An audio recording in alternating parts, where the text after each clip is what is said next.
button, or if you are finding challenge to find that button, you can just alert us on the chat discussions. We will prompt the moderator to give you the floor. And as much as possible, kindly put your phone or your email away so that you are present here. And if possible, also put on your camera. It will also be an opportunity at least to connect to you. Seeing you, all of you here. And when you also be given the opportunity to speak, kindly speak loudly and clearly, especially for some of our colleagues who are in places that the internet is not strong, for them to be able to hear you. So let us speak loudly and clearly. And yes, lastly, the connections. So in case if you lose, your connections, kindly reconnect using the same link that we have shared with you. Is the only and unique link to access this platform. Thank you so much again and for joining this platform, and welcome to you all. I will now give the floor to Nana, our Executive Director, for the welcoming remarks. So Nana, please go ahead.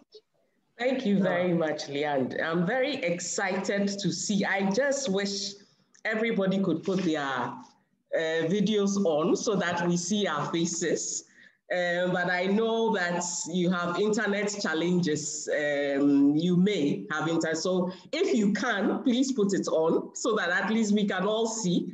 It would have been wonderful to meet physically and be, in the conference room together and all of that so that we all see each other. But unfortunately, this is what COVID has done to us. But hopefully, I know this would still be there, but at least hopefully we would have a chance to meet physically. So welcome to what is actually our very first meeting of alumni of the Next Generation Leadership Program, as well as our volunteers who have also been a very critical part of the Next Generation Leadership Program, and also national service persons. It is, for me, such a delight because I have worked in this institution for at least for the last 10 years. This is my 10th year. And so I know quite a number of you who are here, and I know what it is that you have brought and added to the growth of this institution. It is also what I hope, or what my hope is that this institution also gave you something that, in particularly for the program, to support the work that you're doing, to support your own journey as a leader in West Africa.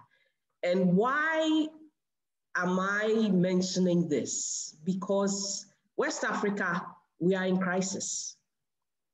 We are in a leadership, we have a leadership crisis. If you look at our region now and looking at democratic development, democratic consolidation, all the different things that we have been talking about, rule of law, human rights, good governance, anti-corruption, everywhere we have a challenge. Economically, COVID has worsened things. The economy is not looking good. Social accountability, social protection, social justice is under threat. We need leaders in this region. And we need a critical mass of leaders who really understand what it means when you talk about investing in the well-being and development of people in a way that enhances social justice, social accountability, and social protection. And the Next Generation Leadership Program, there are two main things that are connected to this program. One is enhancing your civic consciousness so that you can be conscious about what is going on around you and make your contribution effectively in bringing about positive change, but also to enhance your professional capacity. And I am hoping that you, because really the salvation of West Africa is in your hands. Not in the hands of my generation. My generation, I mean, we are there now, and I don't think that there's a lot that we can do. We can make some contribution, but if we should have significant change, if we should have the kind of West Africa that we need, it is your generation that can bring about that difference. And so I am really hoping that this program, the Next Generation Leadership Program, would actually birth that critical mass of leaders in West Africa. And if you look at the number of countries, I mean, currently, West and Central Africa, if the last UNFPA 2018 report was talking about at least more than 64% under the age of 24. We are a very young continent. And so there's a huge potential for us to make that difference. But we need visionary leadership, committed and dedicated leadership. And that is you. That is you. So this program that we are having now is really to discuss with you how we can make the Next Generation Leadership Program. I mean, all of you have been through it. You've had different experiences, positive and negative. Let's share those experiences. But most importantly, let's build a program that enables us to have that critical mass of leaders in West Africa that can change this region for the better. We have too much to lose, and we are losing it. If you look at what is happening, all the developments that have happened, we are retrogressing, we are going back. The change is in your hands. You are the ones who can make that difference. And so we want to have this conversation with you today to look at the program that we are having, the Next Generation Leadership Program, and to see how we can really improve this program to make it one that can really give us what we need on this continent, not only even in West Africa. If you look at the countries that the Next Generation Leadership Program has touched, I can list them: Burkina Faso, Benin, Cote d'Ivoire, Gambia, Ghana, Guinea-Bissau, Liberia, Mali, Nigeria, Senegal, Sierra Leone, Togo, Cameroon. That is West Africa, West and Central Africa, if you add Cameroon. And even in Africa, other countries, Zimbabwe, Kenya, Gabon, Tanzania, and outside Africa, Finland, France, Hungary, Belgium, and Germany. So we have next generation leaders who have come out of this program in all these different countries. And each one of you within your circle of influence can make a major difference. But most importantly, how do we build a program to build more of you so that we can have that critical mass of leaders? So I want to welcome you all on this note. I know that it may sound not necessarily the warm, fuzzy, but this is the reality that we face in this region. And I believe, and I'm charging you, take advantage of the fact that you have had some training, but more importantly, there's even more opportunity for you, and help us not only to build this program, but work with you to ensure that we build that critical mass of leaders that can bring the change that we need. So welcome once again, Akwaba, to this program. And I hope that, of course, this is not going to be the first. This is going to be something that is regular.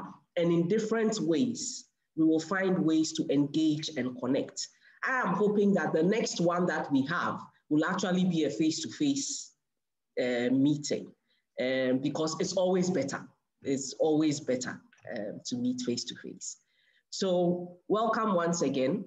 And I hope that we are going to have a very productive time. Very good to see all of you. Really, really good to see you. Welcome.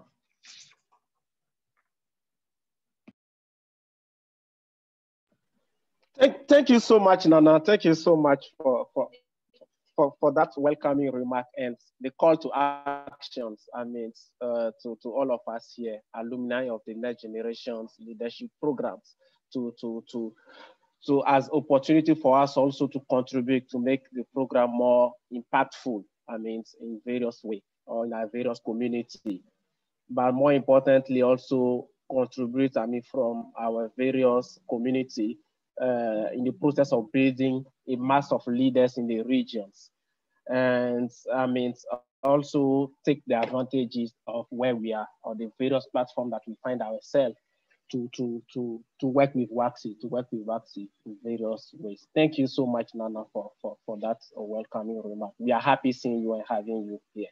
And we are also very grateful to Waxy for giving this opportunity to all of us here.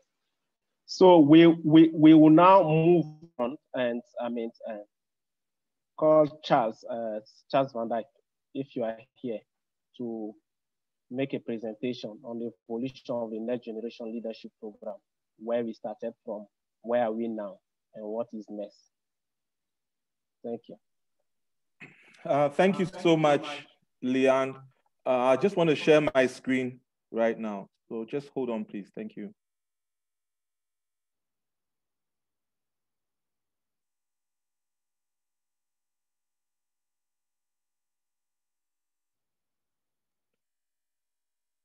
Charles, are you able to, okay, maybe before you share your screen, we can give the opportunity to each and everyone here also to briefly introduce ourselves, names, positions about the organizations, and country.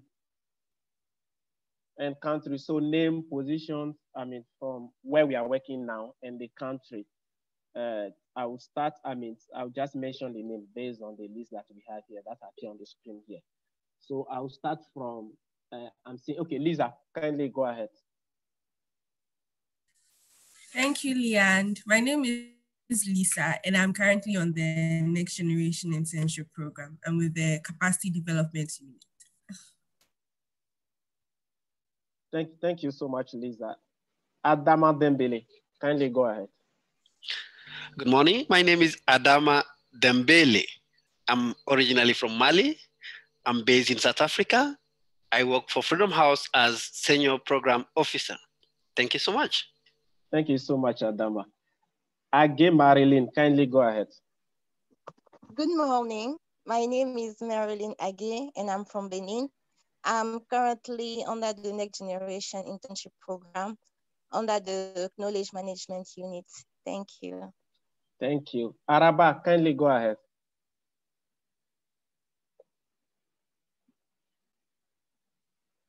Hi, my name is Aisha Arabayatru. I currently work as a member of faculty of Science Fraser University Communication Department as a research and teaching assistant, but I'm based in Ghana now. Thank you.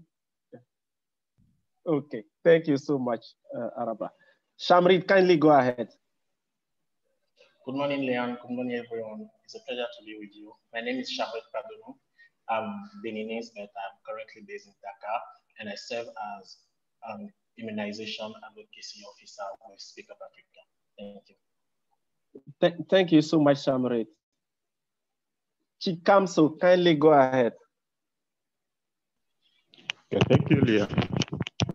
My name is Chikamso Ape. I'm currently in Nigeria. I'm an independent consultant with the Central Bank of Nigeria. Thank you. Thank you so much. Ellen, kindly go ahead.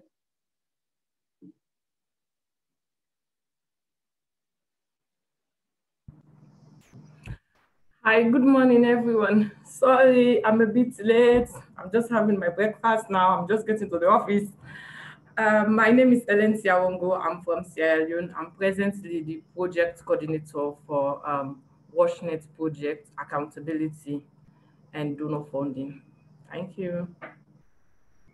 Thank you, Ellen. Fatih, kindly go ahead.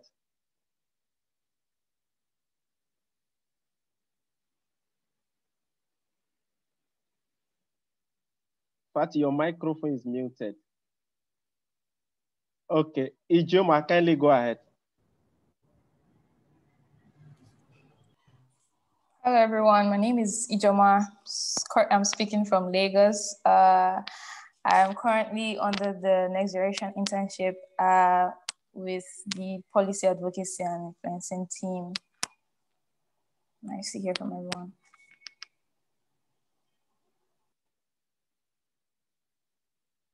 Thank you so much, Ijoma. Fatih, kindly go ahead now.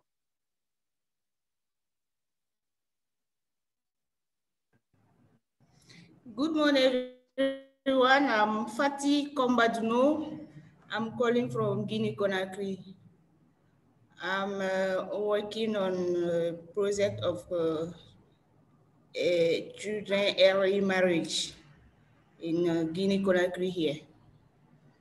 Thank you. Thank you so much. Thank you so much, Fatih. Jim, kindly go ahead. Thank you very much, Leand. I am Jim Chikfamunjong. I currently serve at WAXI as the head of the Knowledge Management and Communication team, and currently I am in Cameroon, and I am Cameroonian. Thank you. Thank you, Jim. Joseph Kwame, please go ahead. Hello, everyone. It's good to see so many familiar faces. My name is Joseph Opoku. I'm here in Ghana, where I serve as a senior associate at M-Pharma. M-Pharma is just pretty much next door to WAXI, so great. I look forward to sharing with everyone. Thanks. Thank you. Mensa, kindly go ahead.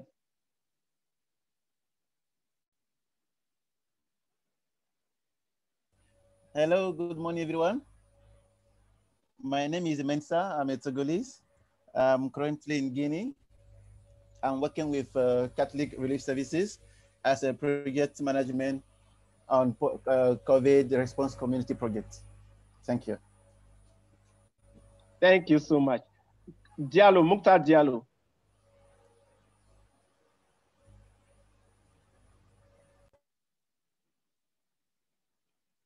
Mukhtar Diallo, we can't hear you. Nancy, kindly go ahead.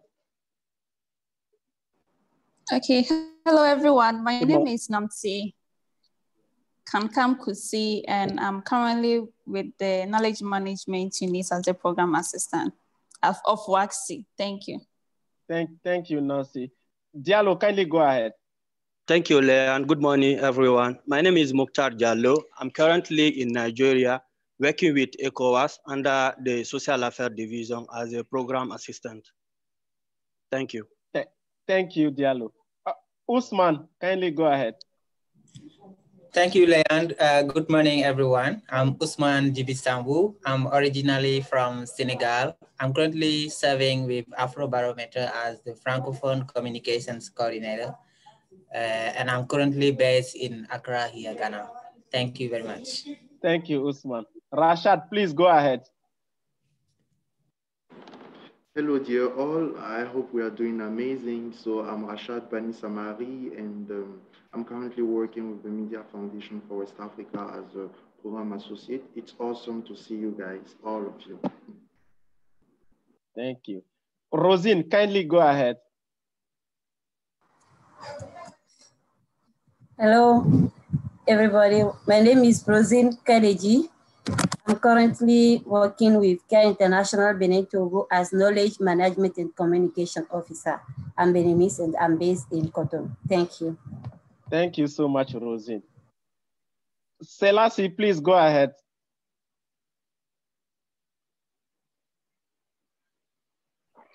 Thank you. Good morning. I'm Selassie Agbutsui, and I'm from Ghana. I'm currently not working. Thank you. Thank you so much. Sunday Kadi. Good morning, all. My name is Sunday Kadi. I work with WAXI, the Capacity Development Unit. I'm from Benin and I'm calling from Cotonou. Thank you. Thank you so much. Paul Anyambila, please go ahead. Okay, it seems your mic is not activated, so you cannot hear us, Paul. Maybe we'll send you a message that you cannot hear us now, unless you activate your microphone. Emil. Please go ahead. Thank you, Leon. Good morning, colleagues. I want to first recognize Nana, Charles, and Auntie Kate and other colleagues for making this possible. My name is Emile Belan Koku, calling from Abidjan. I work with the African Development Bank as a program and communication officer. Thank you. Thank you so much, Emile. Stella, please go ahead. My name is Stella Yawawi, and I'm currently working with the M&E unit at WAXI. Thank you. Thank you. I think we have, okay, I'm saying one of our colleagues is using, is the phone brand that I can see here, phone or laptop, Access. So there is no name actually. So if you can hear us, you can kindly introduce yourself. Access PC. Okay. Okay. Eunice, kindly go ahead and introduce yourself. Hello, everyone. I'm Eunice Dosu from Benin, and I'm actually working north of Benin as monitoring and evaluation assistant. Thank you. Thank you. Hadi Indu, kindly go ahead.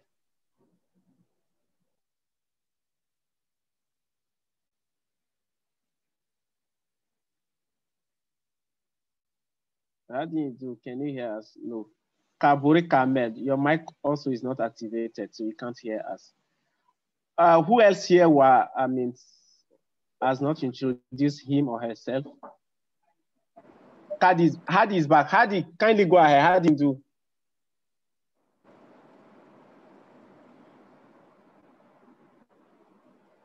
We cannot hear you. I know you are speaking, but we cannot hear you.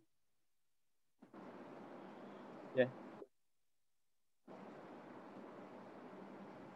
Okay, while you are trying to fix that, Kojo, kindly go ahead and introduce yourself. Hi guys, good morning. My name is Kojo Yauche. I'm a Ghanaian, Accra based. I'm a senior policy analyst at the Africa Center for Energy Policy. Thank you. Thank you so much. Kabore Kamel, please go ahead.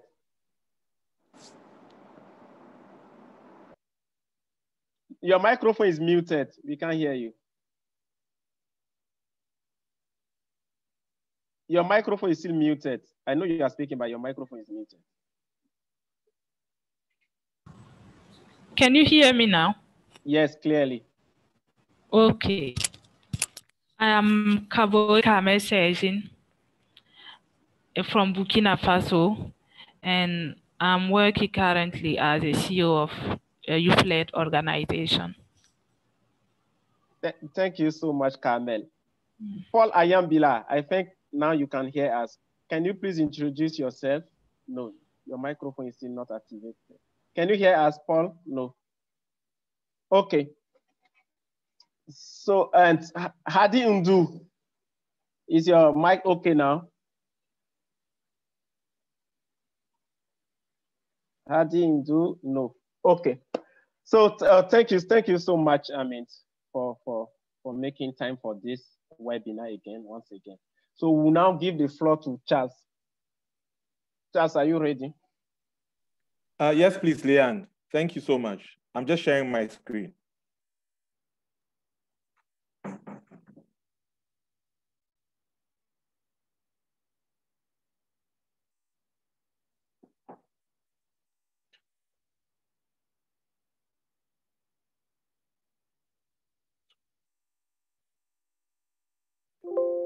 Please, can everyone see my screen? Yeah. Yes, please. Yes, please. Okay. Yeah. Yes, please. Okay. Yes, Thank you so much. Thank you so much. You're all warmly welcome. It's nice to see so many familiar faces. So what I'm going to do is just to go through the Next Generation Leadership Program and just talk about how we've been able to evolve and grow through the years. So I'll just start with trying to lay the context. And Nana has talked a lot about the context in terms of why this program is extremely important, not only for this region, but for Africa. So we have a situation where there's a dearth of leadership in terms of leadership skills. So we don't have enough or sufficient visionary and effective leaders. And we're talking about leadership at all levels. So even at the individual level, at the institutional or organizational level, and of course, at the societal level, what we've seen is that we have a lot of leadership challenges, and it's reflected at leadership at all levels, including political leadership. So this program basically was a response to this. The program was developed in 2008 in response to these challenges. The program was designed for two things: to develop and groom the next generation of civic leaders and public service leaders. And so we wanted to create a program that prepared the next generation of leaders who were going to go into communities so that they could make an effective impact. And also leaders who are going to be to work in public service. And so the way we've designed the program, and all of you have been through the program, we look at three things. We look at how do we develop competence. And when we talk about competence, we're talking about skills, we're talking about knowledge, but we're also talking about behavioral change in terms of shifting people's mindsets and attitudes. So we look at leadership competence, but we also look at leadership character. So here, we also recognize that competence is good, but it's not sufficient. So issues around values, issues around ethics, issues around principles. And these are things that we try to infuse in terms of in the program. And then, of course, the next aspect, which is very much linked to culture and context, which is emotional intelligence, that is trying to help the trainees that go through this program to understand the environment in which they operate, to be able to do context analysis, to be able to respond to situations in an emotionally intelligent way. And so what we've tried to do is, how do we build leadership? How do we get people who go through this program to lead themselves effectively, to lead organizations effectively, and also to make a community impact? So this is how we've designed the program. So in terms of the current COVID-19 crisis, well, it's a global crisis, and it has raised a lot. There's been a lot of questions both on the global front and the continental front. Many questions about what kind of leadership do we need now? Because it looks like globally, we were not prepared for the implications of a crisis like this, right? But of course, COVID-19 has brought a lot of uncertainty, a lot of discomfort, and a lot of difficulty, right? But it also brought an opportunity. So in the midst of this uncertainty, there's what? There's opportunity. So questions are being asked. So to what extent is the crisis also an opportunity for transformational change, right? And so I would like to put that out there for us as we are having these discussions today, to think about this in terms of how we need to build leadership into the future. So 2 years ago, this program celebrated 10 years because it started in 2008. And at that time, we dedicated ourselves to kind of trying to document and do some videos and getting feedback from a lot of past fellows or past interns and volunteers. So right now, I would like to share a video where Nana and I spoke, basically trying to give context to this program and where we are trying to take this program at WACSI.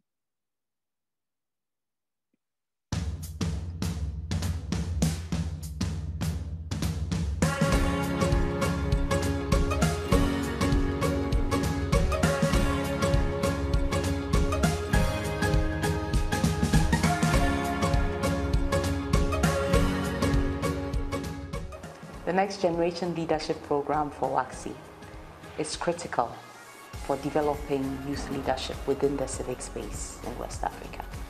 For us, this is important because we believe the challenges we face now in West Africa is mainly due to a dearth in good leadership. And if we are serious about addressing that issue, We need to ensure that we have a generation of leaders that would be able to lead West Africa and to the goals that we have set for ourselves when it comes to sustainable development. WACSI is an institute that has been set up to strengthen civil society, to strengthen the contribution of civil society to development. And to enable us have the sustenance of that, we must have the leaders that would take us there. And it's important then to groom the youth to take up that role. The Next Generation Leadership Program is our flagship youth empowerment program.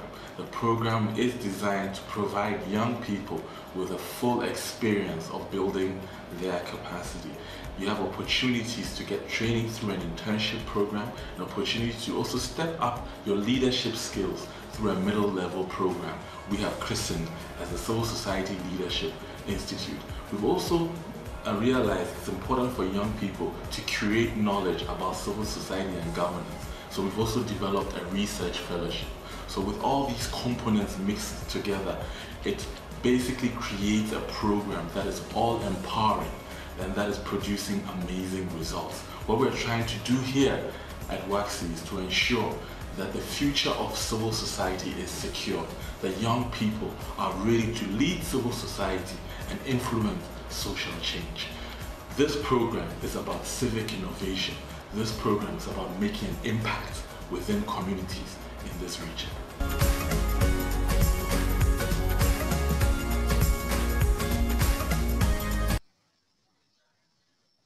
Okay, so thank you. I hope you all enjoyed the video. So in the video, you'll notice that we talked about different components of the program, not just the work-based internship. Now, the work-based internship was a foundational program. In 2008, that is what we started with. But over the years, we have added other aspects to the program. And so I would like to talk about all these aspects. We are all very familiar with the work-based internship. It's an internship that runs for 6 months. And it's very much, we call it work-based because it's extremely practical. What happens is that interns are immersed into the work of the institute. They get the opportunity to work with staff, to represent the institute in different spaces. They also get the opportunity to be mentored and also get the opportunity to do an externship. That is to go for a 1-month placement in an organization of their choice, that works on a thematic that they are interested in. And so this program is a program that has been going on since 2008. But in 2015, we added a new element, the Civil Society Leadership Institute. And this was due to feedback that we got from previous interns and volunteers who said that now that we are middle managers, what next? How do we prepare?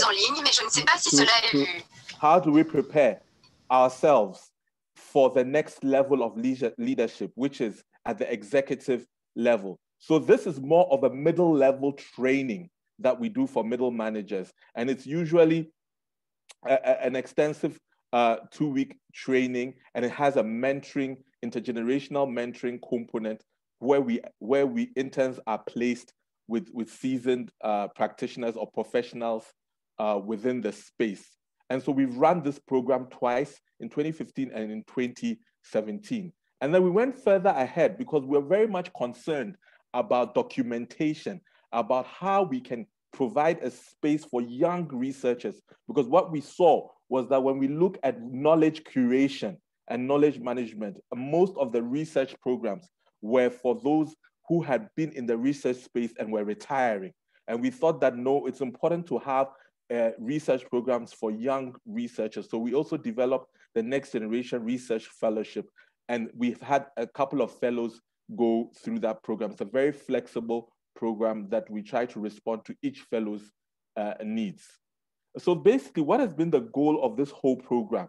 So our goal is to create, and Nana emphasized on this, is to create a pool of transformational leaders. And that's our major concern. How do we get the kind of leadership that we need to respond to the challenges of our time? And we understand that we need a critical mass of these leaders. But we just don't need people who say they are leaders or profess to be leaders. We want leaders that have the skills. So we want to make sure that as you go through this program, you come out with definite skills that can make a change. You come out with enhanced capacities, right? And then more importantly, you also build your resilience. And that's key because in our region, I mean, things get really tough, things get really murky. It's a difficult place to live. So you need resilience to be committed and to be consistent. And that's one of the things we try to build within the trainees or people who go through the program. So the idea is, how do we do this so that we can promote active citizenship, right? Citizens that are engaged, good governance, and social change. And so this is the goal of the program. And so in terms of work-based internship, I've spoken about this. As you can see, there's some, I'm sure you can recognize some familiar faces here, those who are in these streams. This is the work-based internship program. We have 6 interns at least throughout the year, 3 every 6 months. And sorry, let me just go back again. Yes, so what happened 2 years ago, just to emphasize that at the 10-year celebration, we decided that, look, we need to get feedback from former interns about what has been their experience post the internship. So it's one thing going through the internship, but how has the internship shaped, their professional lives moving forward? And so I just want to show you 2 videos where some of our colleagues who are in this call, or most who are in this call, said about their experiences.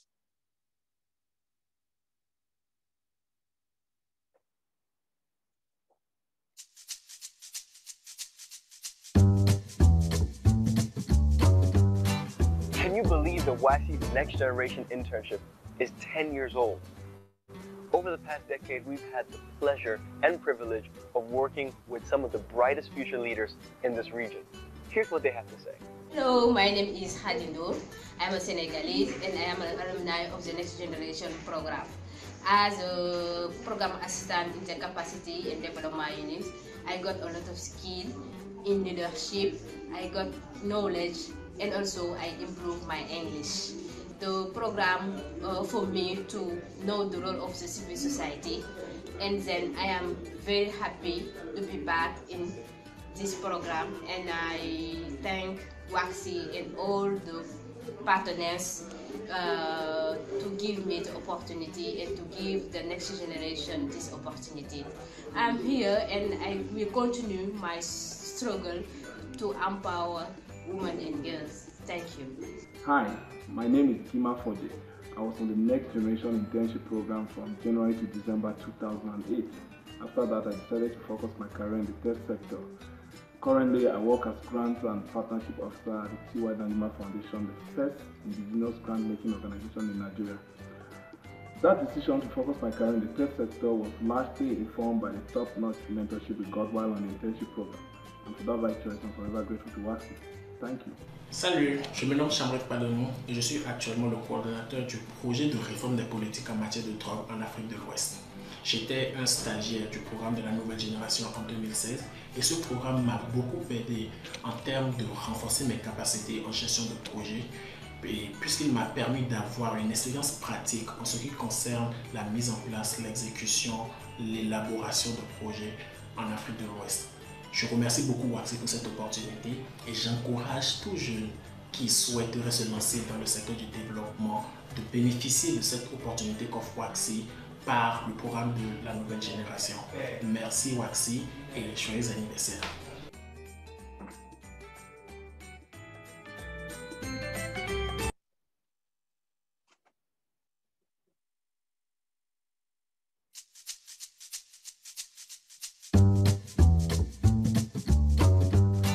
Can you believe the WASI's Next Generation Internship is 10 years old?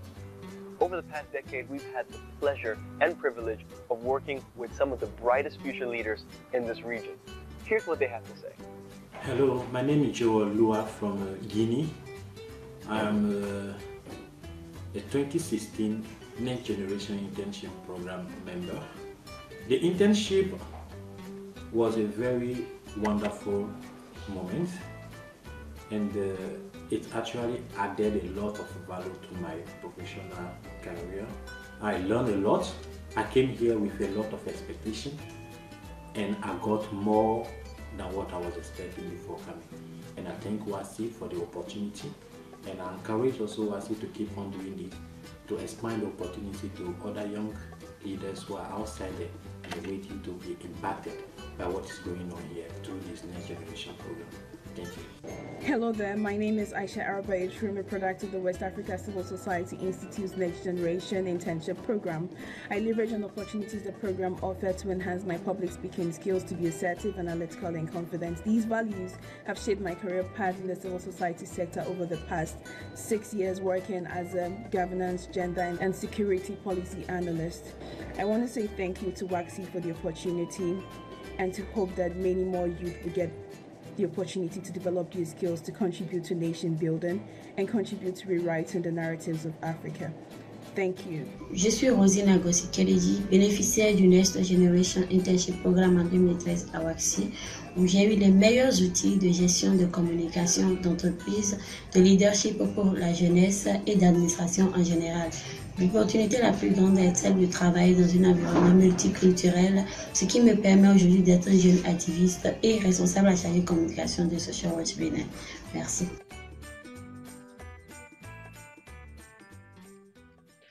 So those were videos of feedback of our colleagues who have gone through the internship program. I found them very, very interesting and insightful in terms of how the program has been able to help and shape them. We really want to thank them for providing that feedback. And so the other element, like we said, that we added onto the internship was the Civil Society Leadership Institute. So far we've run this fellowship twice. We've had 38 fellows that have gone through this program from 11 different West African countries. So we've had 2 editions and hoping to have more editions in the near future. So this is just more information about that institute. As you can see, that was the 2017 cohort. They took a picture with, I think, one of the facilitators or core faculty members. So it's a 2-week residential course for middle managers. As part of the structure in terms of those who facilitate the process, there's 4 core faculty members who take various aspects of the leadership training. We had 11 different guest speakers, including a leadership seminar. So it was very, very diverse, very interesting, very much activity-based. And we had a lot of practical insights from people who work in industry or in the professional development space. So it was a very rich process. And of course, there was 10 leadership related kind of modules that make up this program. Then, of course, there's also an intergenerational mentorship aspect of it. And this is a space we created to foster intergenerational leadership. What we mean by that is foster a much more, should I say, deliberate and intentional link between those who have been within the development space for a much longer time and have garnered some experience with those who have just started, the emerging leaders. And it's always good to have those linkages, because there's so much that can be learned from those who have been within the space. But there's also so much that can be learned from those who are actually just starting. So it was for us a very interesting mentorship program that we developed. And so what we did was we had these experienced civil society leaders that groomed each of the CSLI fellows. So each of the CSLI alumni was assigned a mentor. And so the idea of the mentorship is for mentees, those who are being mentored, to reflect on their visions and their work towards achievement of their goals. So we got the mentees to develop a long-term plan in terms of their professional, their passions, their vision for what they want to do in terms of contributing to change in their communities. And then the mentors then help them in terms of think through and reflect and provide strategies towards achievement of those visions. And so the mentorship program produced some very interesting outcomes and results. Then we added, of course, the Next Generation Research Fellowship. And we found this extremely important, as I said before, to provide a space for young researchers. and the need to encourage research among the youth, especially research on leadership, on governance, on issues around civil society. And so far, we've had 3 researchers go through this process, a researcher from Ghana, a researcher from Nigeria, and a researcher from Sierra Leone. And these were the various research areas that I'd like to share. So the researcher from Ghana did a research on an analysis of governance and leadership transitions within civil society organizations in Ghana. Very, very interesting research available online on our platform. And interestingly, he then developed this research and it became his PhD thesis. So this was really an amazing in terms of contribution to his own academic life. And then the threat of political duopoly to the governance process in Sierra Leone, and then mapping the African philanthropic space, nature, opportunities, and challenges for Nigeria's national development. Another very interesting research. So in terms of impact, we just received this very exciting news from one of the researchers, who is now Dr. Solomon Amoah, who was a research fellow at WAXI and is now officially a doctor. And he wanted to thank us for the support that we have given him throughout the journey. And remember, it was most of the work that contributed to his thesis started at the research fellowship. And we are very excited that it got him from where he was to now being a doctor and serving at the University of Ghana, Legon. So then you probably want to know what's next, right? This is where the program is. So what's next? What are we thinking about doing in terms of adding value to this program? So we are thinking about adding a technology dimension. And so we are developing a program called the Next Generation Technology Leadership. And of course, this has become extremely important because we recognize that technology is a game changer. We're in the 4th industrial revolution. Technology has permeated all aspects of our life. This generation, more than anything, we need to know and understand and apply technology. We need to be at peace with information and data, right? So how do we build skills of young people, young technologists, right? How do we equip young technologists with leadership, with digital technology competencies and employable skills? And so this is how we are trying to design the program. We are looking at leadership because it's essential to this program, but also looking at digital technology competencies, how to use technology effectively, and employable skills to influence social change. So our dimension is technology for social change. And so we are trying to create a pool of agents of transformation who are very much adept and resilient in using technology effectively, right? And so this is how we are designing the programs. And this is a program that we are now looking for partnership and looking for resources to make sure that this program takes off in a very dynamic way, right? But we are also facing challenges.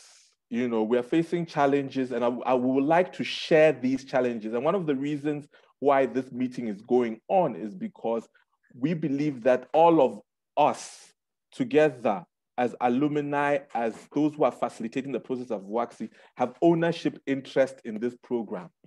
And so we can mutually contribute to make sure that this program succeeds. And so every aspect of it in terms of the achievements should be shared, but also the challenges should be shared. So we would love to share the challenges that we are facing currently so that we can reflect on this as we have the discussions today. So the first challenge is that there's a growing demand for the internship program. I mean, over the years, over the past 12 years, we've seen the applications growing exponentially, right? So we have an average of 200 applications per call meaning that we send a call every 6 months, but we only have resources to support 3 slots every 6 months.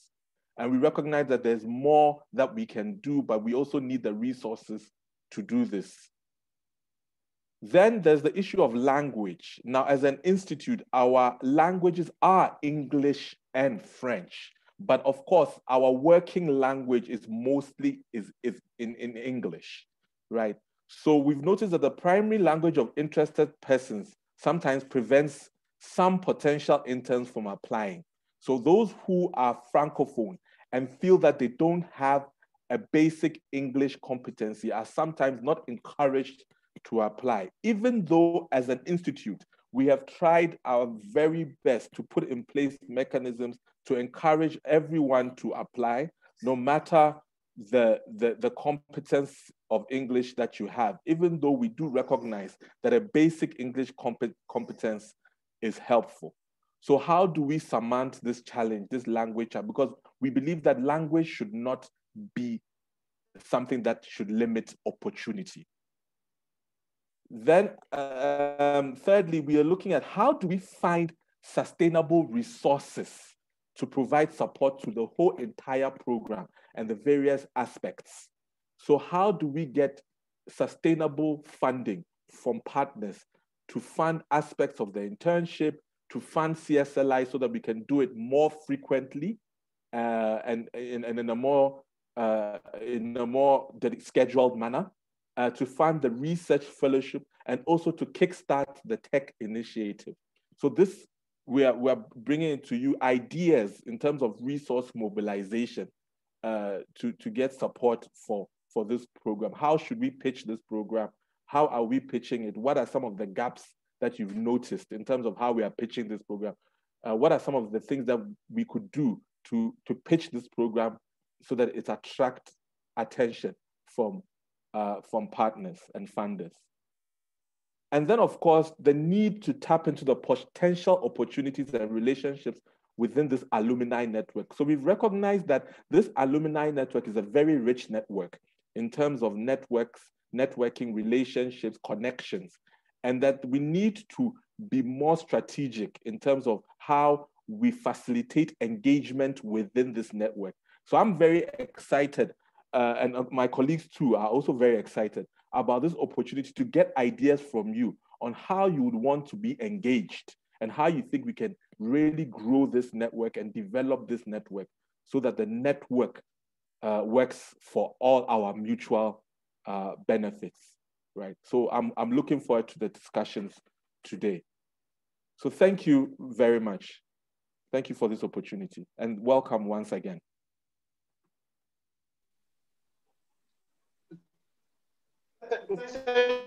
Thank you so much, Charles, for situating the context. More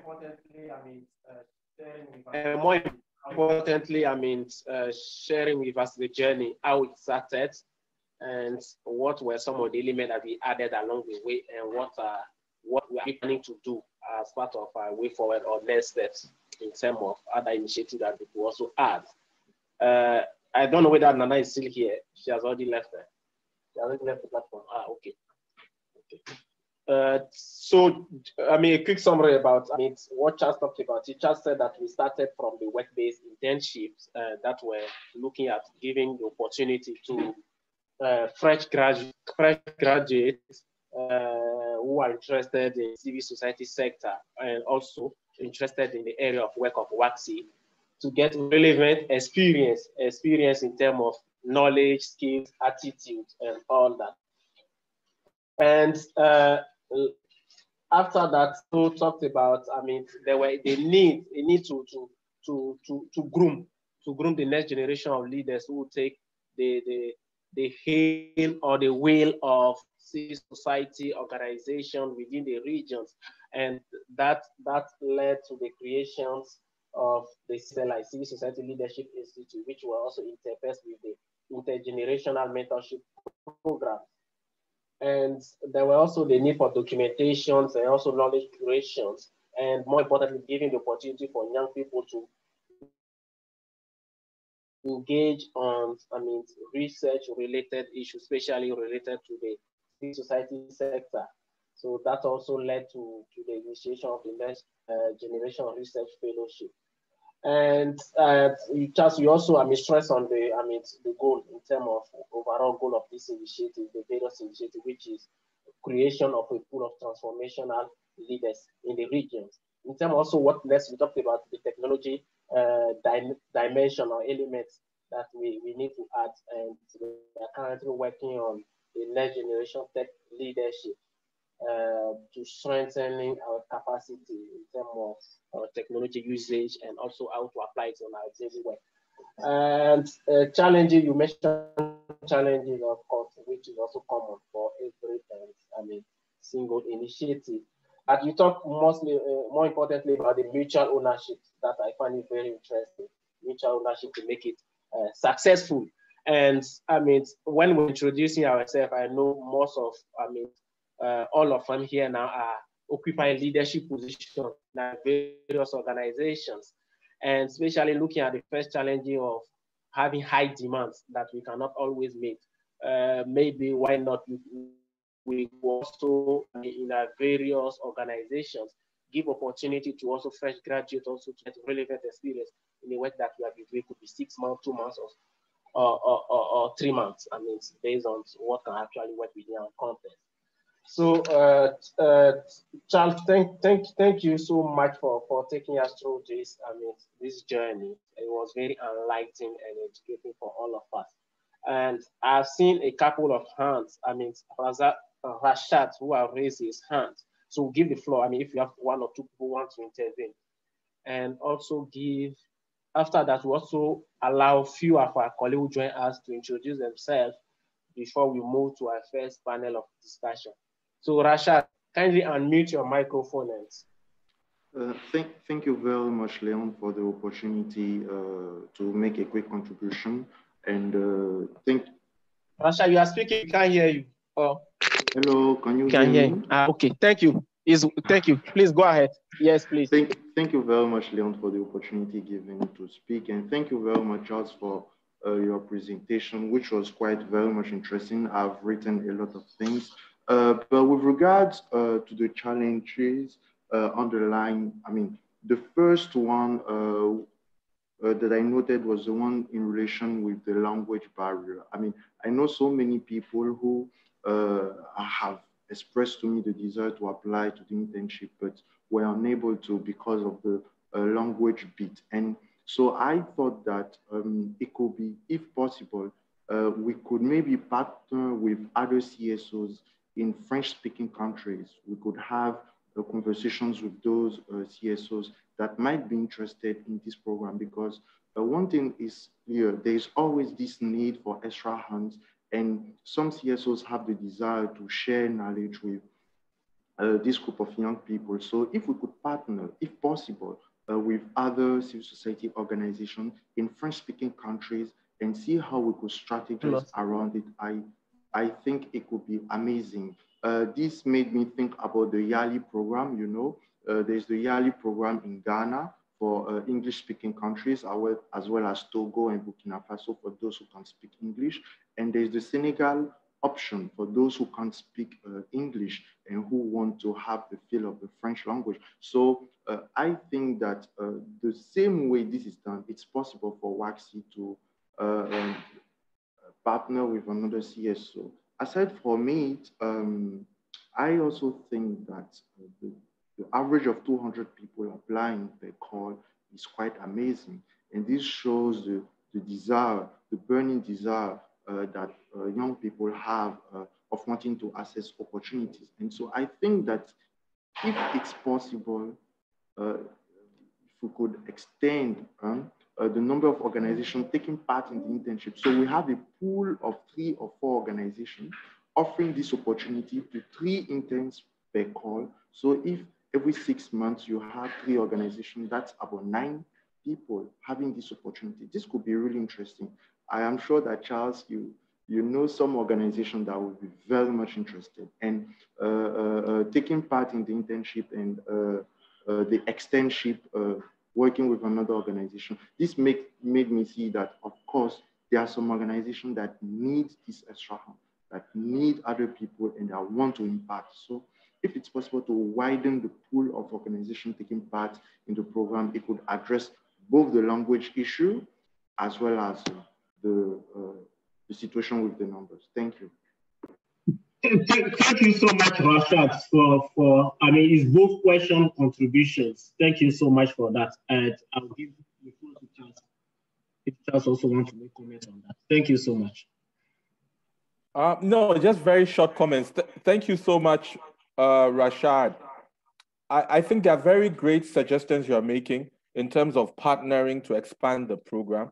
And I think there are things that we can explore, especially with organizations that have our like-minded kind of values and like-minded kind of principles in terms of advancing leadership. So yes, it's something that we can explore to see so that it doesn't have to be so location specific. It can be a program that has many kind of hubs in different countries. So it's a brilliant idea, quite ambitious, but we need to explore and see how we can roll that out. So thank you for sharing, Rashad.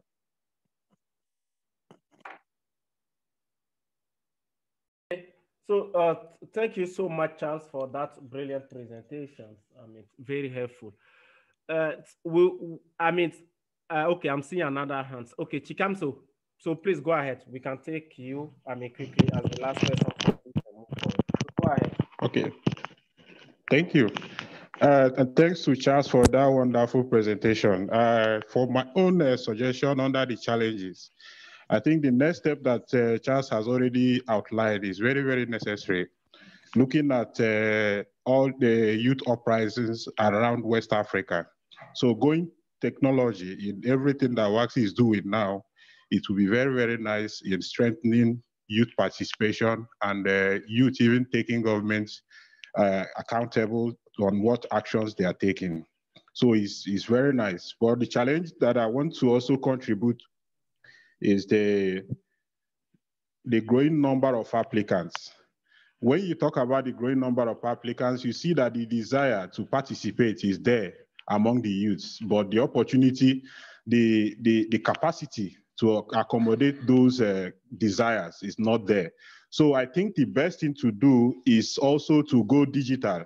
So to make sure that most of the programs that we are doing, you can just streamline it and make it a model that one can go through online. Maybe when they are to graduate, the interns are to graduate, they will do that in their homes, in their countries.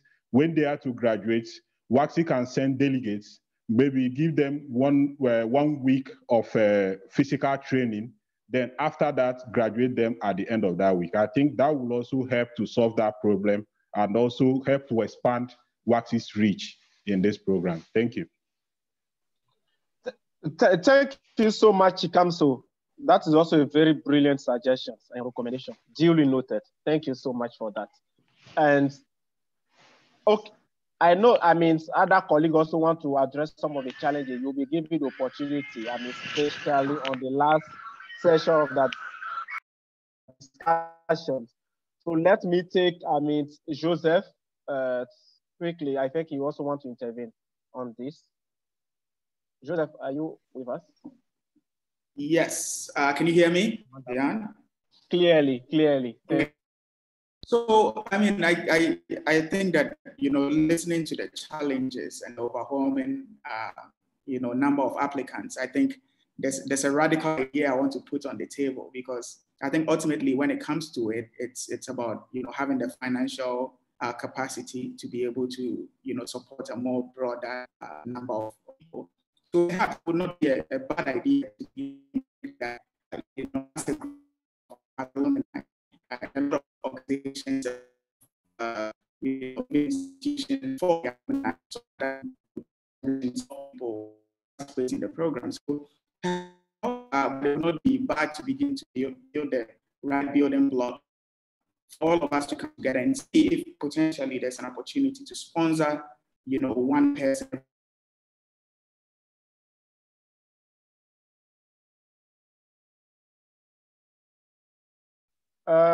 Joseph, it seems that we lost you. Can you hear us? Okay. Internet. I think he even left the platform. So, okay. he will have the opportunity to make his intervention for sure. So we will now going to have our first panel discussions, and the moderator will be Rashad Bani Samari. We will be also having, a couple of panelists who will be sharing their career journey and how their participation in the Waxy Next Generation program has impacted them. Also, their perspective in terms of the contributions of the program to their career and any challenge and lesson learned again. So at various stages, we'll have the opportunity to discuss the challenges, lesson learning, and recommendations and all that. Before I give the floor to Rashad, maybe to start that panel and introduce the panelists, I will also allow our colleague who join us on the way to introduce themselves. Linda, if you are Linda. Okay. Carmel, kindly introduce yourself. I think I know that. No, you did introduce yourself. It was rather Ndu, Hadi Ndu. Hadi Ndu. Hello, everyone. Can you hear me, Leon? We can hear you clearly. Please go ahead. Thank you. My name is Hadi Ndour. I'm from Senegal, and I'm currently working with the German Institute for Research and the Social Research Center. And I'm very happy to see you all, and thank you very much for this opportunity to see all the people, my good people, and to know the possibilities and opportunity for the perspective. Thank you. Thank you so much. Linda, can you hear us? Kindly unmute your microphone and introduce yourself.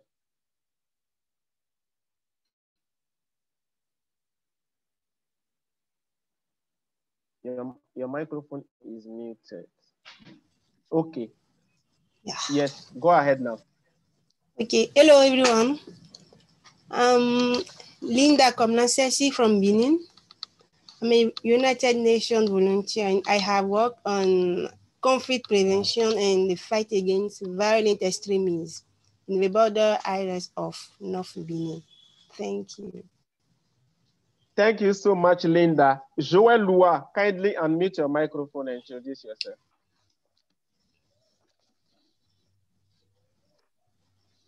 Hello, everyone, and thank you, Leon, for the introduction. Thank you, Charles, for the brilliant presentation. My name is Joel Lua, and I currently work with IOM, the International Organization for Migration, as a national grant officer. Glad to see you all here, and I hope the section will be as useful as we always have to do. Thank you.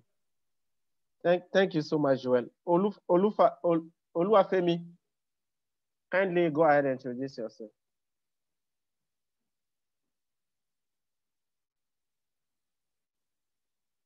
Okay, you might see they're having challenge with the internet. So I'll also give the floor to a couple of colleagues, who are with us here also to introduce themselves. I will start, with Frank. Frank, please go ahead. Thank you very much, Leon, for the opportunity, and good morning to everyone. I am Frank Sombo, Head Monitoring, Evaluation, and Learning at Waxy, and I'm Ivorian. Very good to be on this platform, and kudos for the initiative.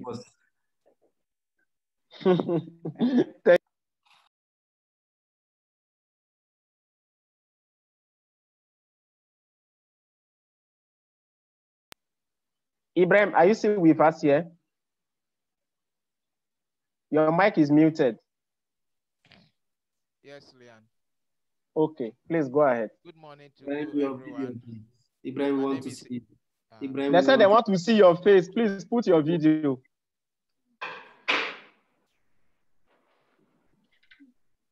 My name is Ibrahim Kokubadago. Ibrahim, we can't see your face. And I work with Waxy. You can't see my face. See. We are rather seeing your chest. Yeah, that is okay. It's okay, no. Yes. Sorry, thank you so much.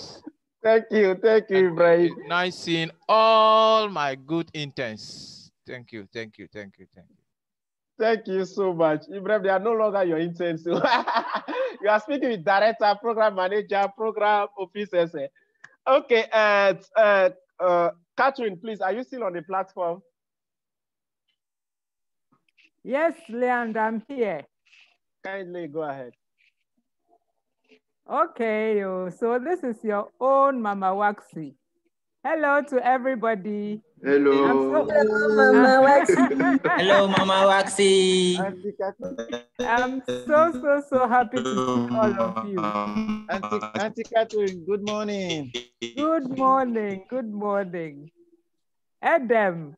Yes. So how are you? I'm very fine. You? I'm and fine. Rosine also is fine. Rosina, Femi, everybody. Oh, I've missed all of you. Joel.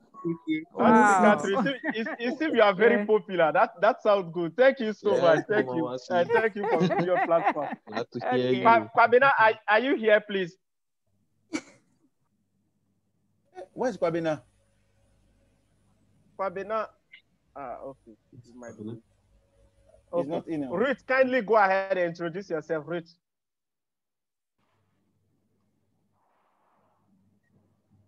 Okay. Ruth also might have an issue. Michael, please go ahead. I think Kwabena is back. Hello, Kwabena is there. Kwabena, please go ahead and introduce yourself. Your mic is muted. Wow. Good morning, my seniors. It's been nice getting to hear and seeing all of you. I appreciate all the comments and looking forward to getting the rich knowledge you're about sharing with us. Thank you so much, Kwabena. Ruth, please go ahead. Thank you, Leon. Good morning, everyone. My name is Ruth Miriam Yakana. I'm from Cameroon, and I'm currently working with the admin unit at WAXI. Thank you. Thank you, Ruth. Michael, are you there, Kumuji?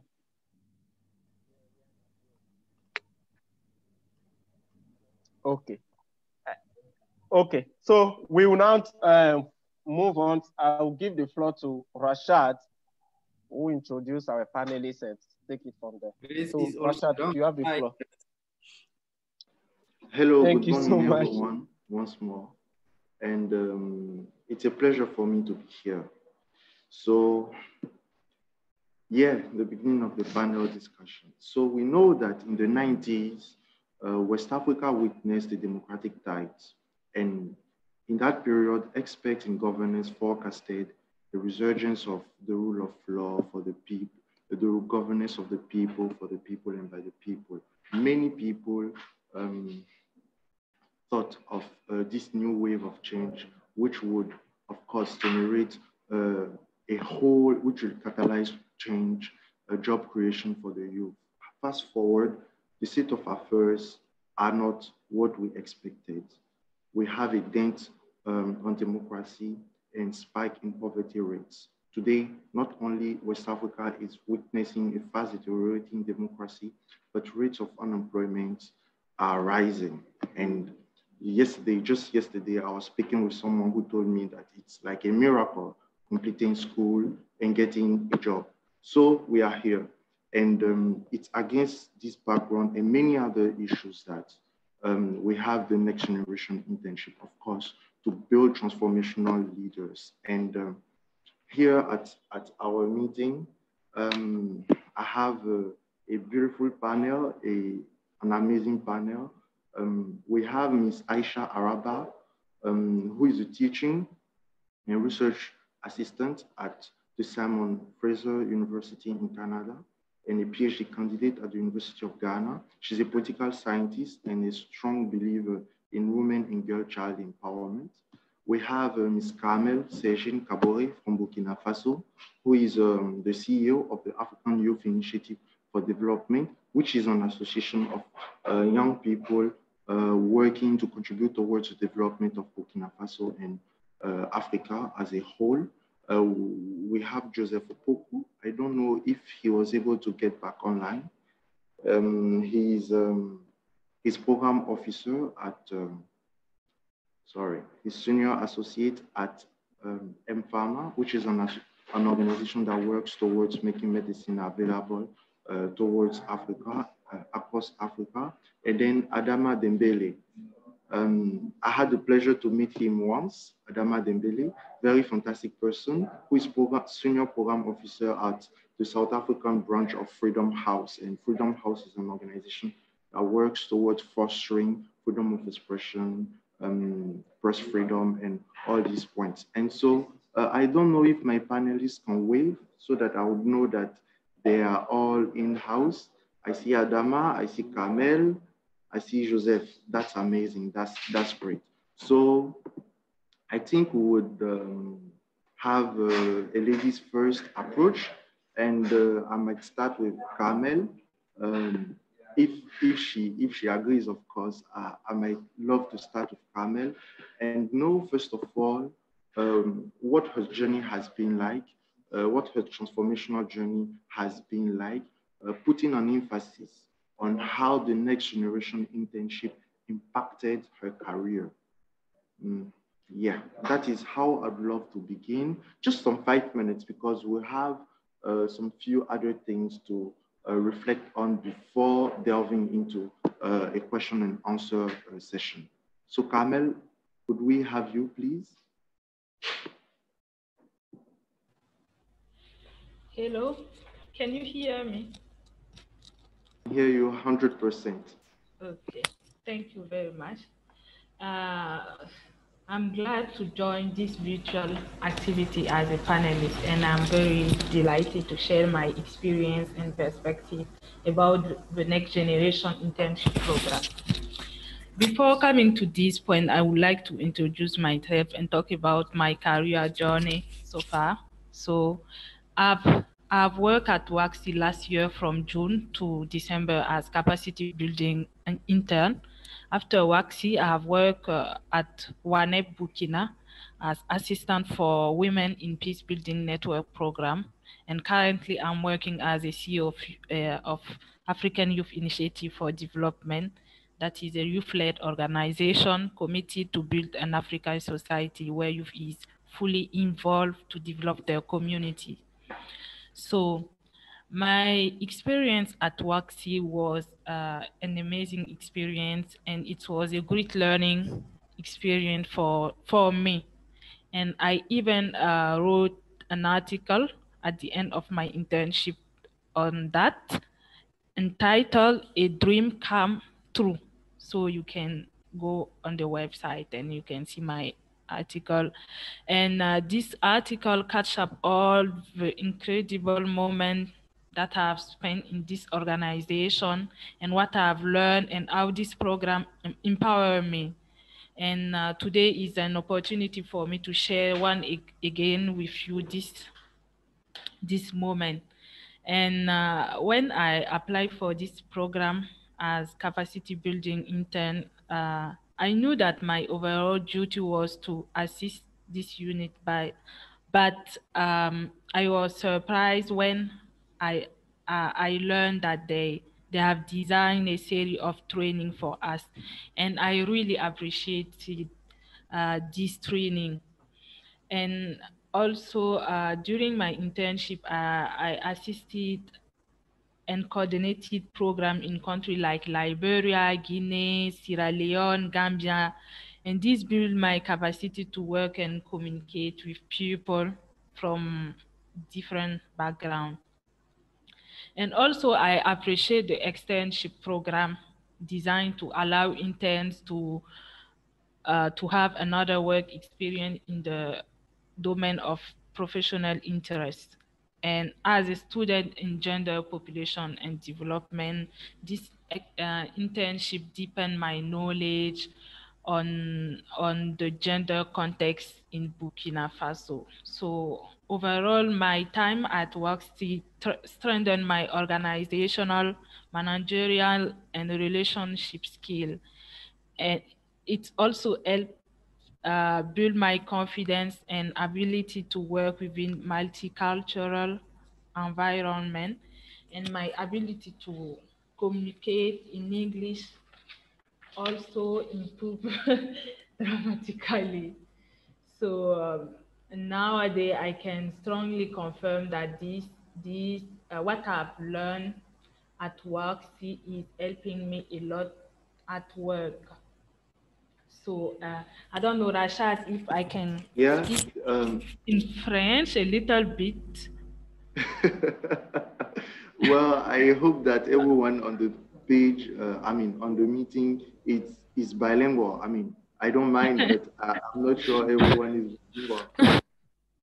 Je veux juste donner quelques exemples de ce que j'ai réussi à Waxi qui ont contribué à aider mon organisation, l'organisation dans laquelle je travaille à vraiment s'imposer au Burkina Faso. Okay. So maybe what we can do is that you can say it, but I can give a short summary in English for those who wouldn't be able to understand Okay.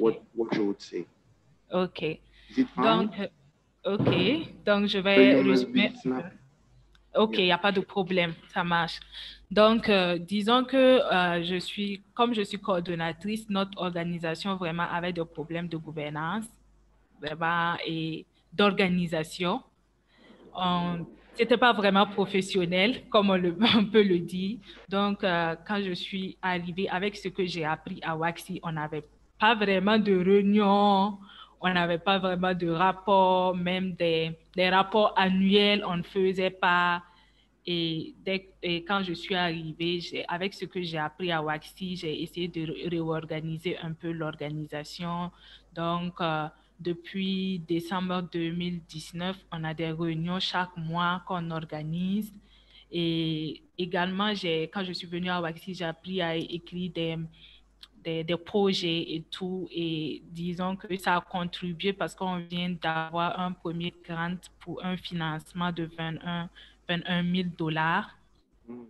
Donc, disons que j'ai contribué.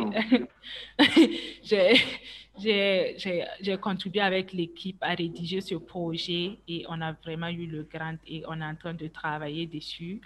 Et également, au niveau aussi du conseil d'administration, disons que j'ai eu des félicitations. Ils ont dit, depuis que tu es rentré, on sent que l'organisation est mieux organisée. Voilà, c'est plus professionnel et je dois tout ça à Waxi. Okay. Thank you very much, Carmel. So just to shortly summarize, Carmel underlined the importance that the internship had on her career, much more particularly on her organization. Carmel said that before participating in the Next Generation Internship and before getting to her organization, they had issues related to the governance structure. And so following the internship, when she got back to her organization, she put in place a system through which they could have regular meetings. So from December 2019 till date, they have monthly meetings so that everyone meets and so they share a lot of perspectives. Carmel also said that before her internship, they didn't have reports writing. And so following the internship, they started doing they consciously started doing such works in documenting their work and doing reports. And one of the key things Kamel mentioned was that thanks to the internship, during which she learned how to write proposals, she was able to, together with her team, write a proposal, and they've been able to get a grant of 21,000 USD, which is quite amazing. So, Kamel, félicitations. Voilà. Now we'll go to Araba. Araba, if you are connected, I would love to know a bit more about your career and how and what you've learned from the internship and how it has influenced your career, lessons learned, and these kind of things, like Carmel on the line. Thank you. Okay, thank you, Rashad. Good morning, everyone.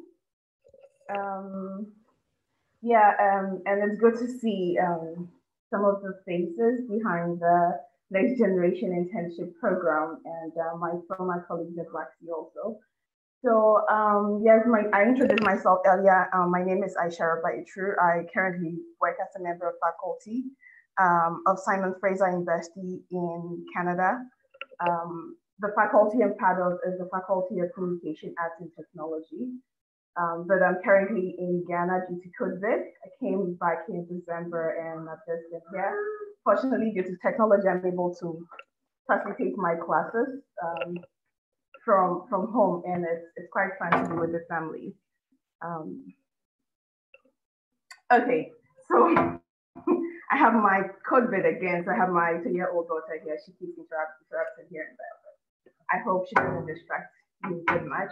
So my career journey, I'm going to sum it up in 3 key things that I learned from WAXI. And basically, the first one is focus, the second one is learn, and the third one is network.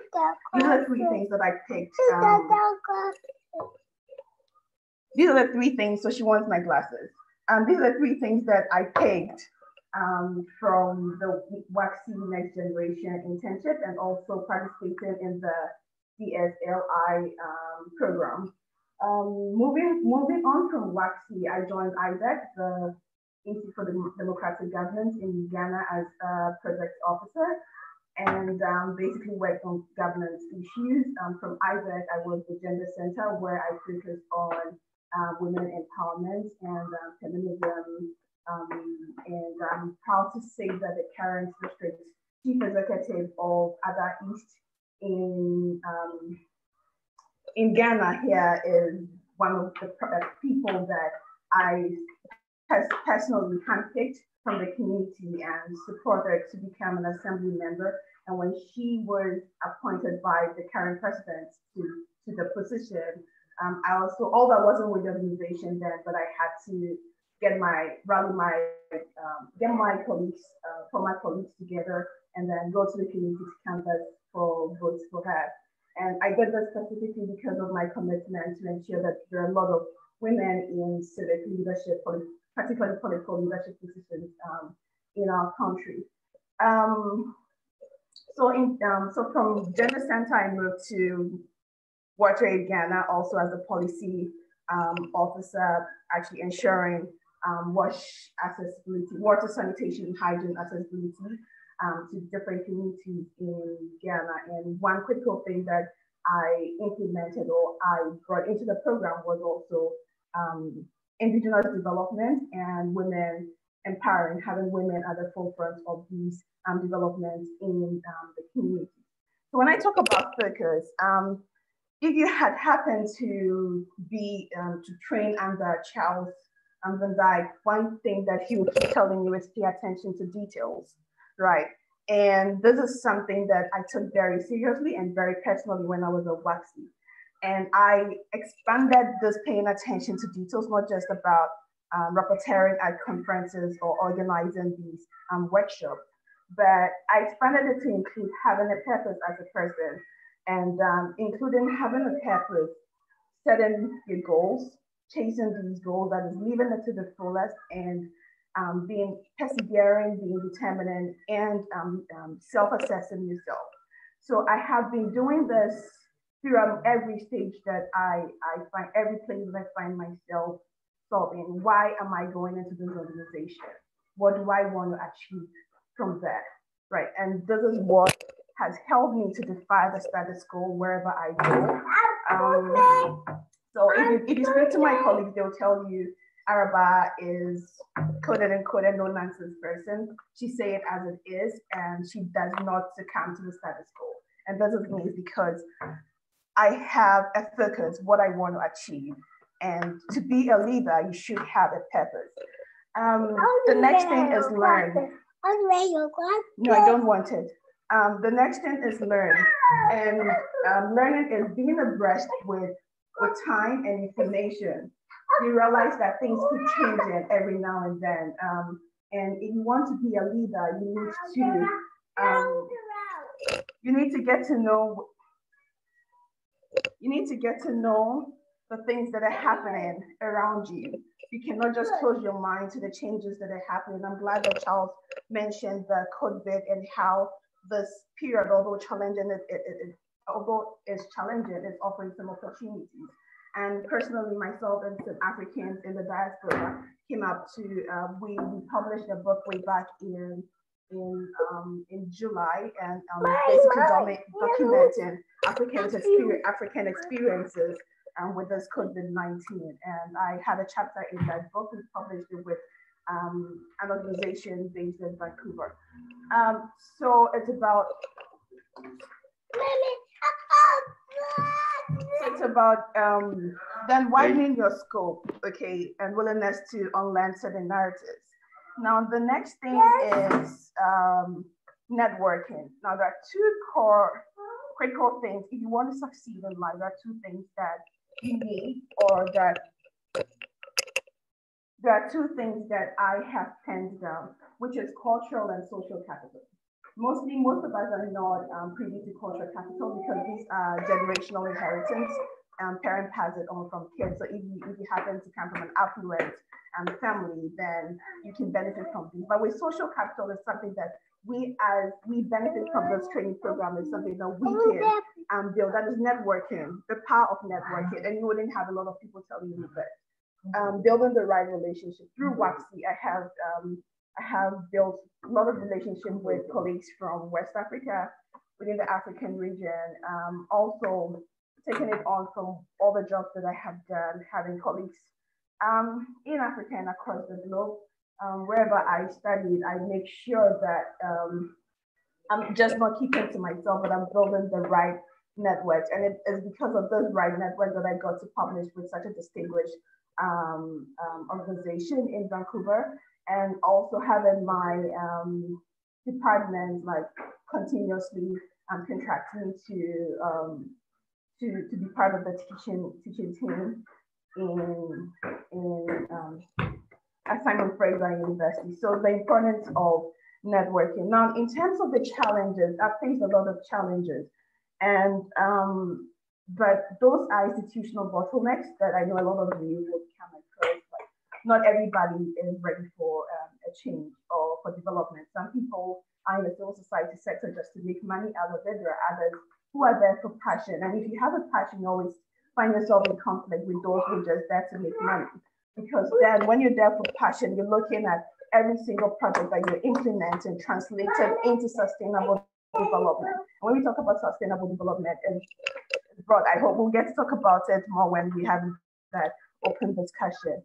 So the challenges that I've had is institutional bottleneck, but in all of it, I have stood my ground. If it had to do with me even writing to our donors to change the course of certain program, I do that and I defend myself. And at the end of the day, I win, and I win in such a way that it's not a win for me, but it's a win for the community that I'm serving.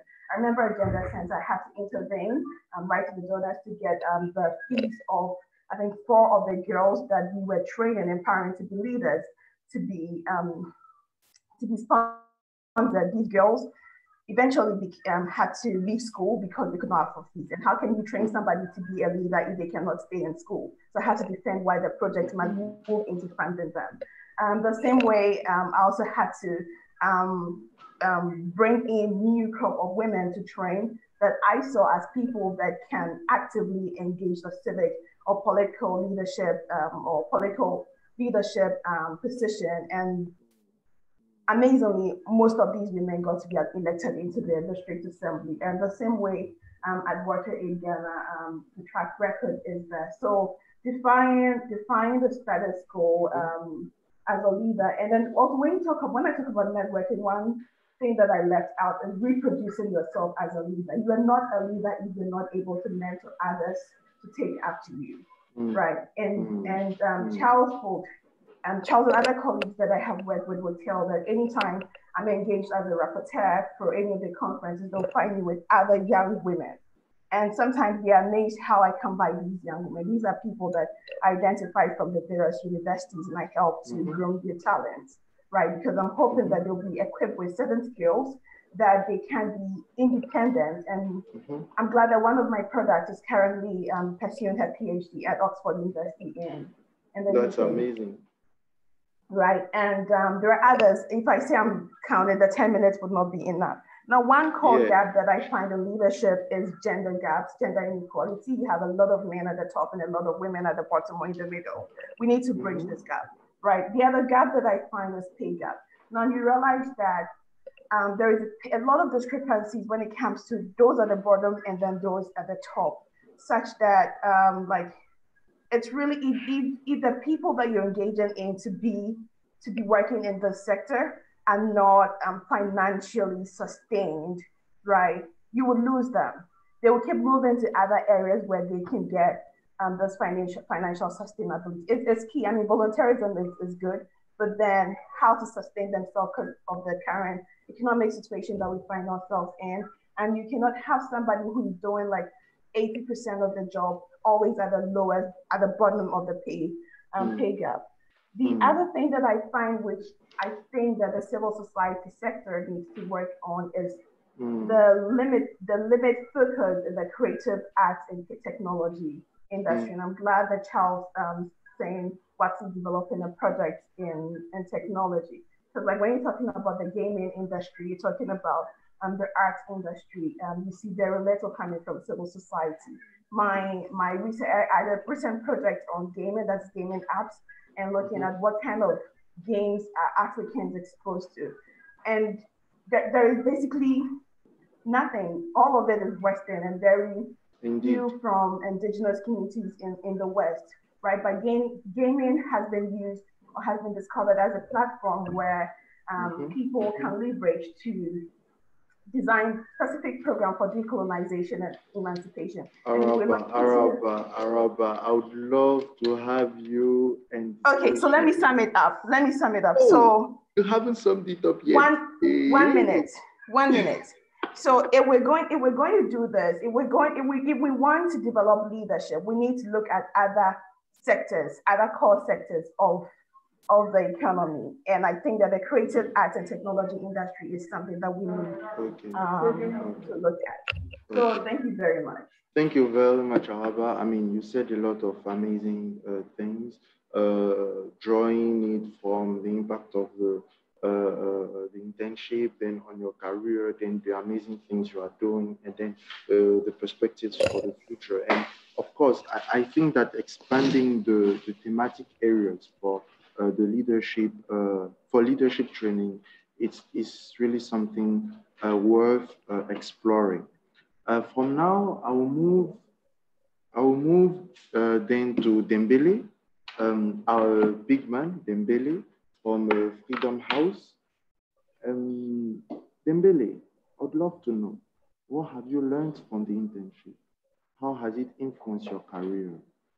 What were the challenges you've had, and how have what you've learned through the internship helped you navigate the turbulent waters, as some people say? Thank you. Thank you very much, Rashad. I understand that the timing is not 10 minutes anymore, it's now 5 minutes.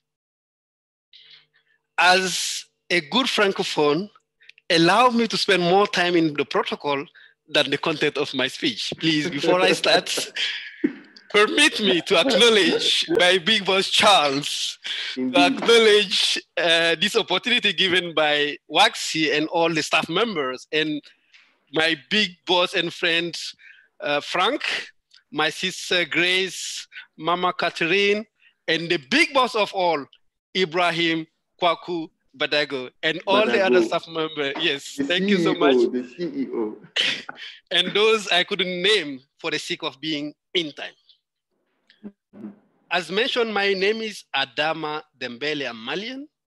I'm based in South Africa, currently on vacation in Mali, calling you from Mali, therefore. Before starting, I also want to thank Nana, and most importantly, thank her for promising us that I will get the opportunity to get Banku again during another meeting, in-person meeting, I mean, in Accra, because I'm missing Banku, Kenke, Wache, all this food. As I promised, I'm a good Francophone. While committing for this exercise, I'm mindful that it's challenging to talk about myself as I may appear to be extravagant and too proud.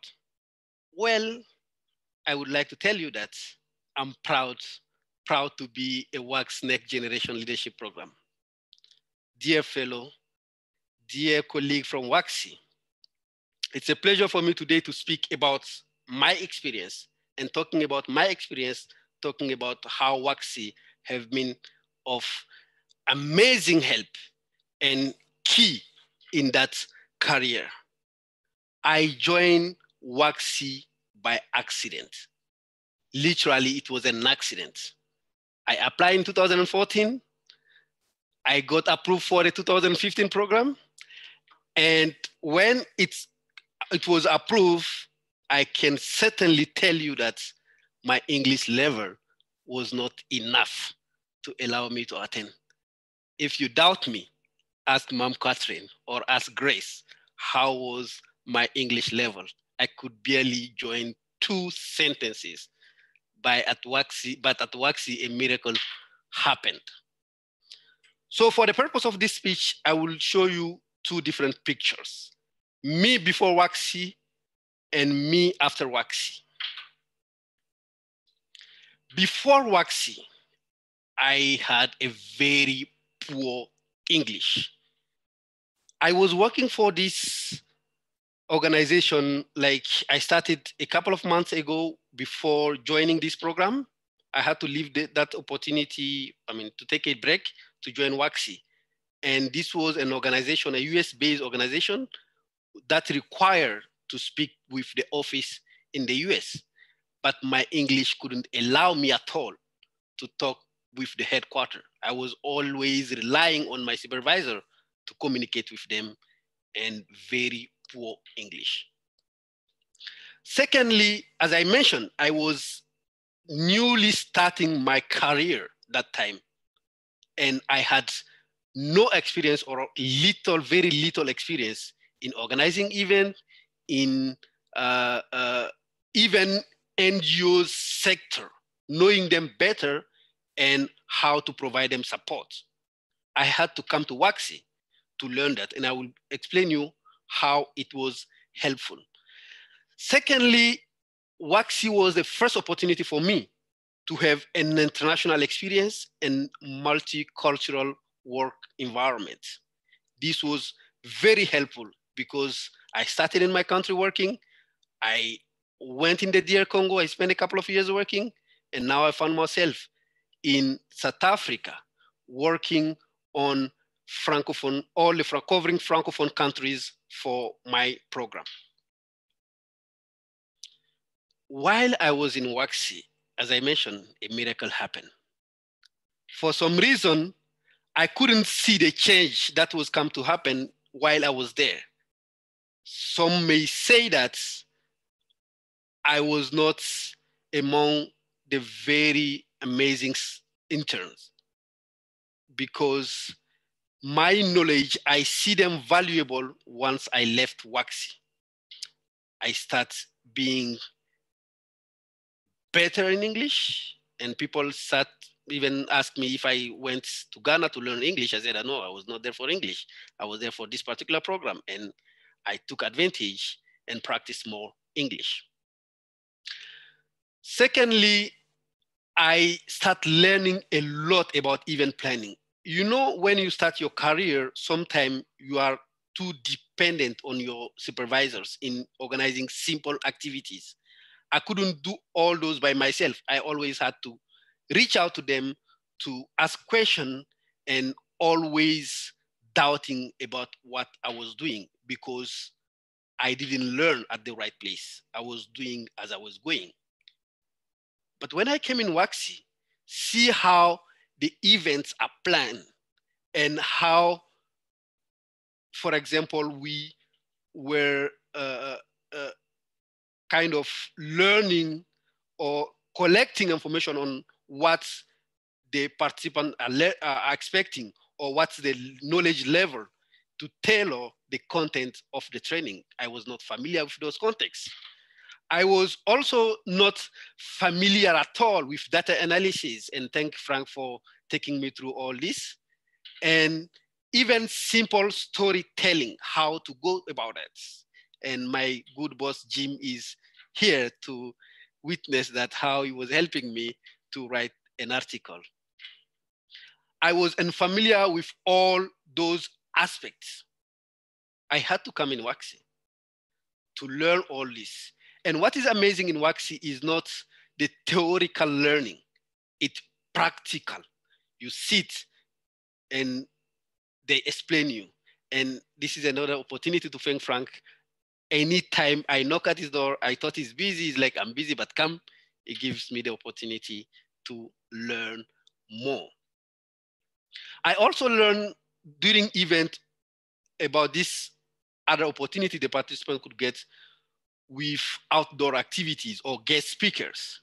Yes, they may have come to learn during a Waxy program or training, but it was good to expose them to other organizations and how they are practically doing stuff.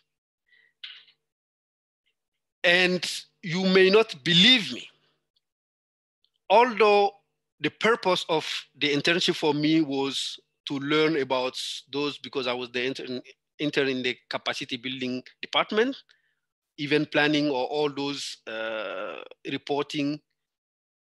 I, by miracle or accident of the history, as the Francophone would say, also learned about customer service with Dr. Jeff.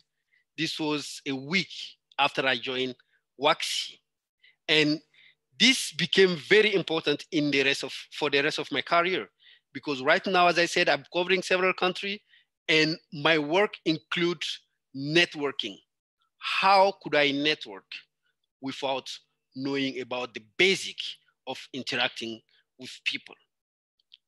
I was not a participant of this training. I was just there to help organizing, but sitting behind, I learned key lessons on how to deal with people.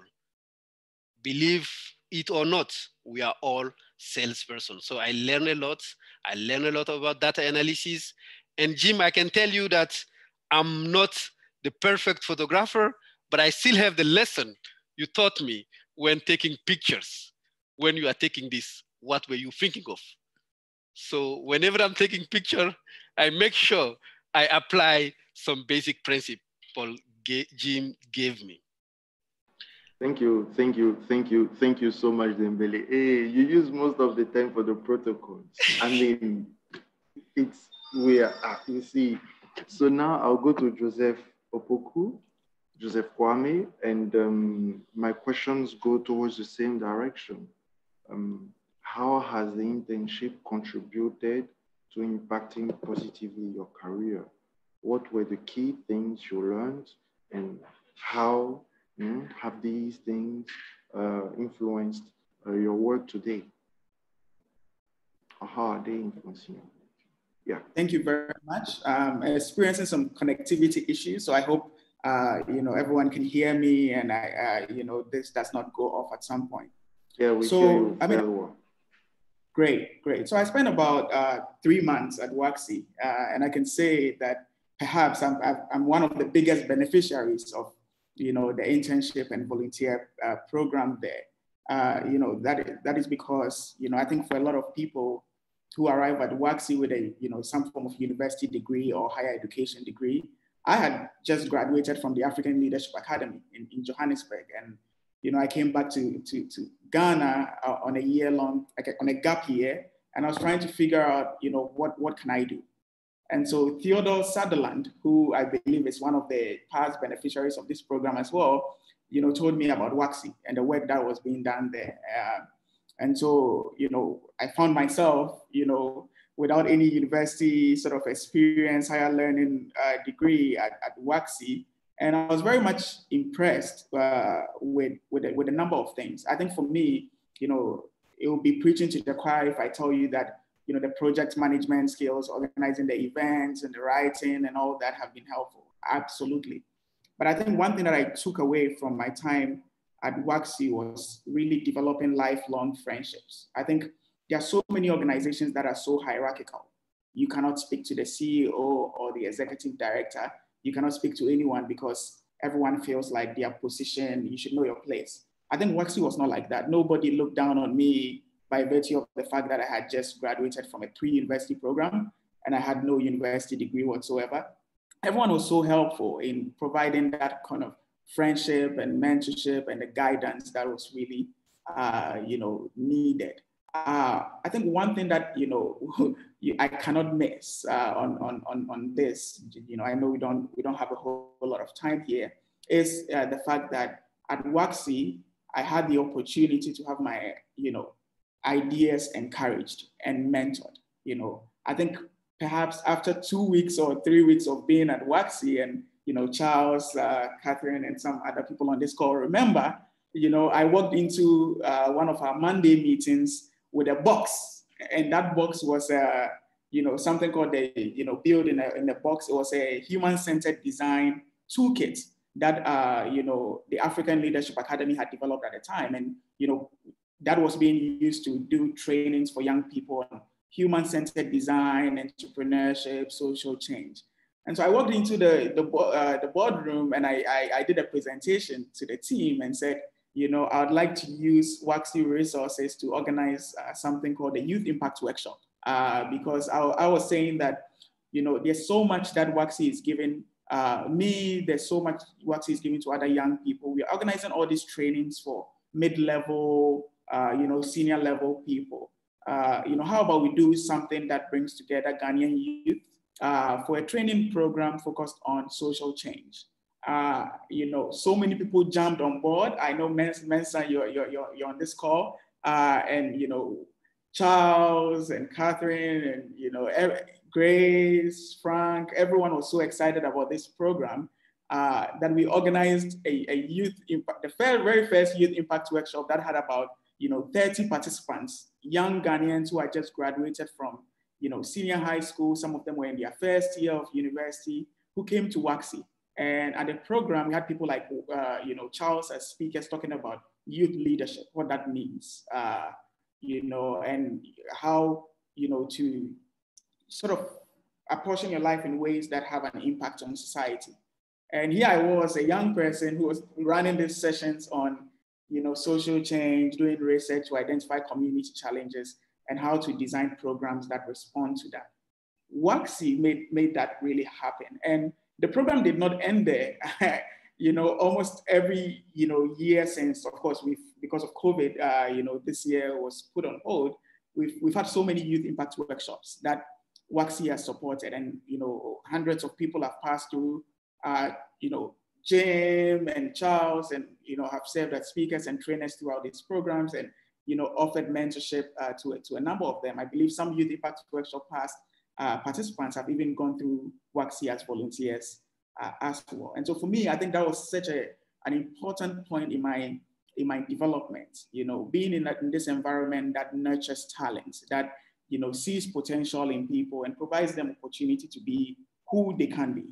And of course, that experience was so transformational, because when I went to university afterwards, I went with so much skills and enthusiasm and passion to learn as much as I can and to return, to Ghana now. And like I mentioned earlier, people at WAXI, they are family, they are friends. Anytime I'm in town, I go to WAXI and I engage in conversation, and I leave with so much advice, so much mentorship, so much encouragement that I need to continue, going. So my interest in youth development, education, public policy, all of those have really been nurtured by virtue of, people at WAXI, throwing me in there, providing me with a transformational experience. And now, I can boldly say that some of the skill set, which, the experiences which you're all familiar with, have been very helpful. I'm working in healthcare now. I never learned anything in healthcare, but, sort of the project management skills, the ability to write, the clarity of thought, and the ability to synthesize information. That is, sort of the hallmark of the WAXI experience, are all skills that I continue to use today. So I'm very thankful for the experience, and for all the support WAXI has provided to Youth Impact Workshop and, many young people, and providing that encouragement that we're giving you a platform to improve yourself as a young person, but go out there and let that multiply, impact the lives of other young people, so that, the Next Generation Internship Program and the objectives of it does not stay at, I think bamboo streets, but can be transformational to people everywhere. So I believe that there are some questions around leadership, but I'd like to touch base on that later on. Yeah, indeed, Joseph, thank you very much. I think before your submission, I thought that I was the one who gained the most out of the program, but I think that you outdid me. I mean, there are so many amazing things that you've been able to do. And of course, I believe that one of the key things is about sharing knowledge, imparting knowledge to other people in order to positively influence our community and create a future that we'll all be proud of, especially as Africans. I'm really happy hearing all of these things. But quickly, before jumping into the question and answer bit of our session, I would love to know very quickly, please, let's not go beyond our time. Very quickly, I would love to know what you think could be done in order to improve civic leadership in the region, in order to improve civic leadership across the region. I think we are all pursuing our dreams. That's what I think. And to a certain extent, we are doing amazing. But how can we do to improve civic leadership across the region? Thank you very much.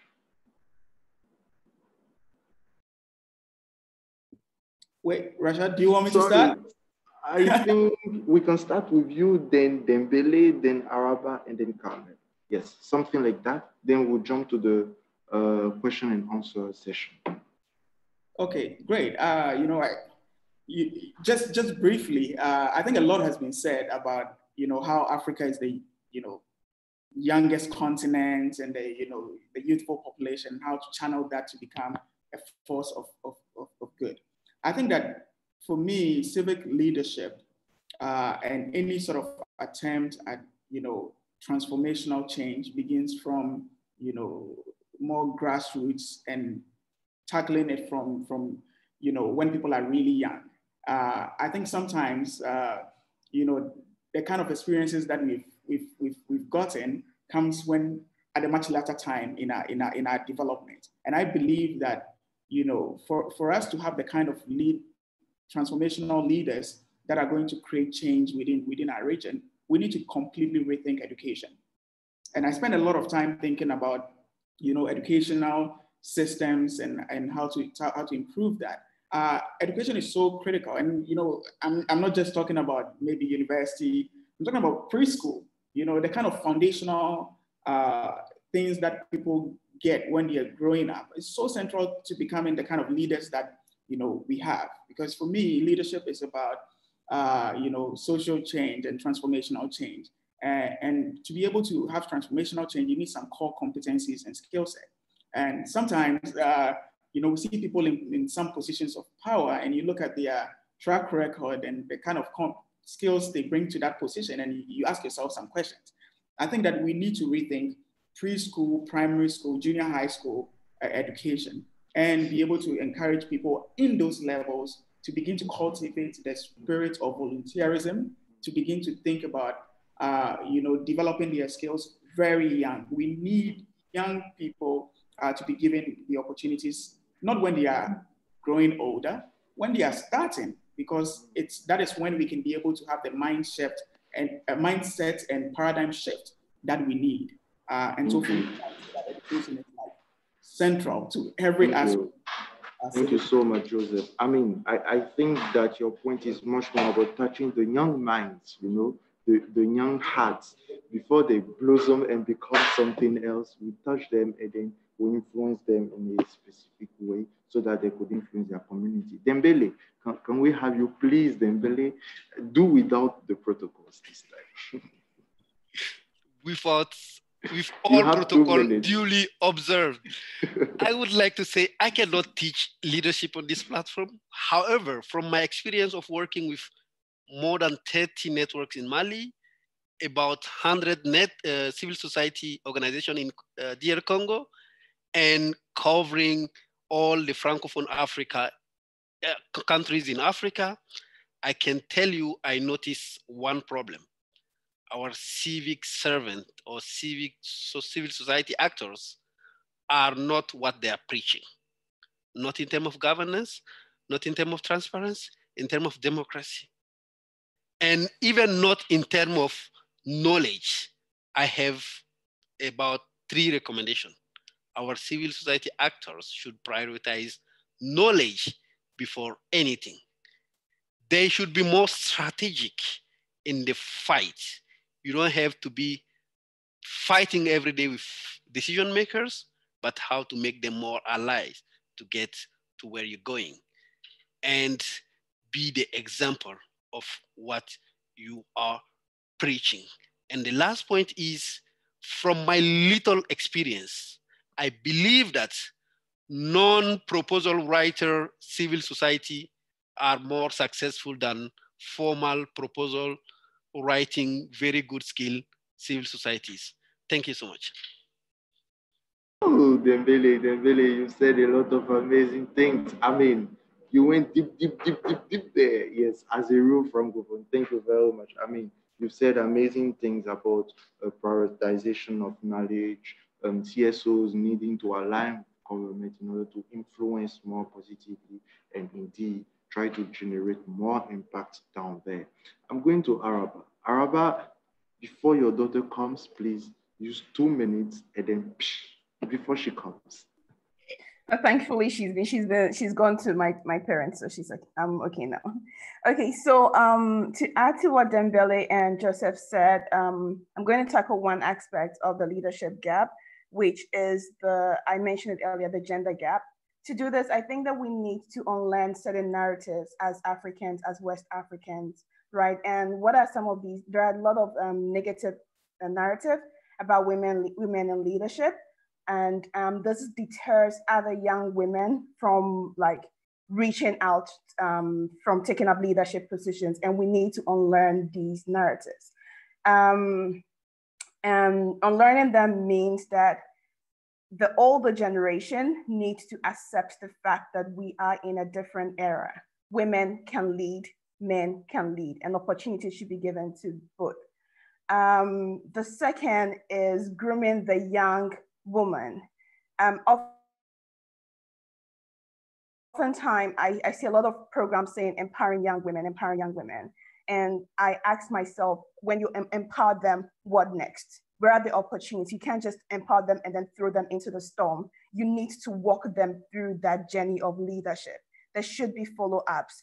There should be an opportunity to double check with them and make sure that they are on track, right?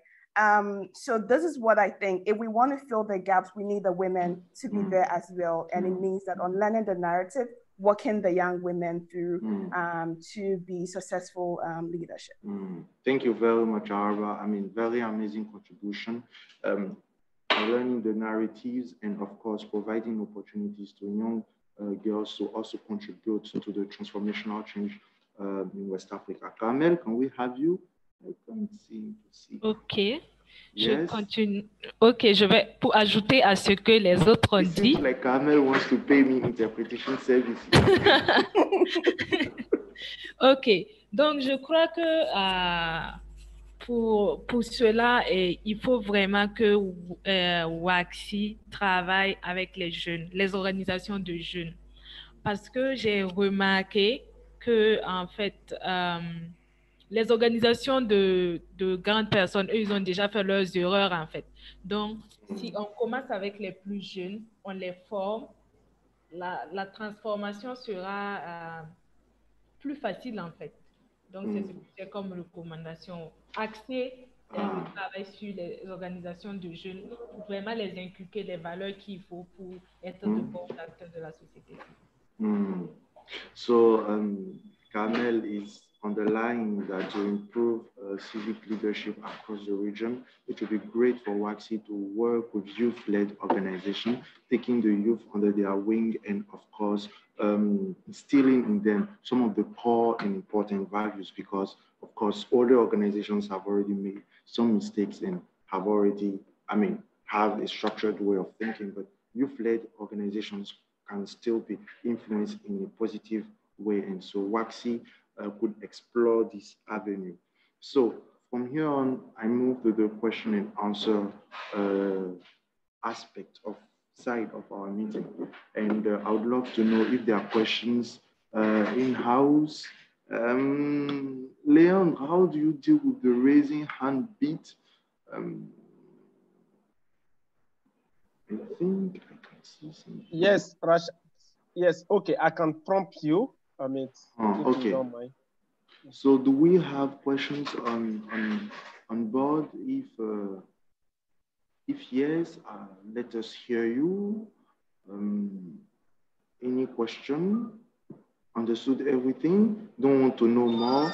Kadi, Sunday, don't you want to know much more about Opoku and his interesting stuff? Lisa might be interested in what Kabore is doing. Elaine, it's been a long time. So, hi, Rashad. Yeah. Any question on board? Yes. So as the various speakers we are speaking, what came to my mind were challenges at home, because even myself, I had some challenges coming back. So I just wanted to know some of the challenges that they faced when they went back to their countries or a different place of work apart from WAXI. What were their challenges, and also how do they overcome some of these challenges? I think it will be worthwhile for some of us to learn from and also to impact others. So, Elaine, to who do you specifically direct the question, or to all the panelists across board? Yeah, any one of them can answer me. Any one of them can answer. I think it would be interesting to start with Carmel. Dembele. Well, okay. Dembele. No. Dembele, you can start. You can start. Just one word. Yes. The main challenge was to apply some of the key knowledge. For example, event organizing. You have a sitting standard in the organization, how to bring the other staff on board to change what you were doing bad. Thank you. Thank you very much, Dembele. Thank you. Can we hear Kamel too? Because Kamel moved from Burkina to Ghana and then went back. So, Kamel, est-ce qu'on peut savoir ton micro est muet. Si on peut savoir 2-3 défis que tu as rencontrés après ta transition vers le Burkina Faso. Your mic is muted. Je crois que c'est le même défi que Dembélé, parce que quand je suis partie dans l'organisation, ils ont un autre système qui n'était pas facile pour moi, en fait. Le système organisationnel. Il n'y a pas vraiment de préparation, tout est sur pression. Alors qu'à WAXI, on m'a appris à bien planifier mon travail et à atteindre les résultats. Donc, ça, c'était pas facile. Par fini, j'ai dû faire avec, mais je me sentais vraiment mal. Okay, fantastic. So, as Carmel said, there's this saying like, let's go, we'll figure it out on the way. So, she said after transitioning back to Burkina Faso, planning the work and everything with the team, it was very difficult because there was already a culture, and bringing on board this new way of planning that she learned at WAXI was a little bit difficult. Araba, can we hear you before going to Dembele, my good friend Dembele? Hey, sorry, Bella, Emile Bella, I'm sorry, Araba. Okay, so for me, I would say that the core, like I indicated, the core challenge for me were institutional bottlenecks. I wasn't with any organization before joining WAXI as an intern. I had just finished my master's program in international affairs. So the first organization I joined was with IDEC. It was quite smooth for me. basically I had to learn to work as part of a different team.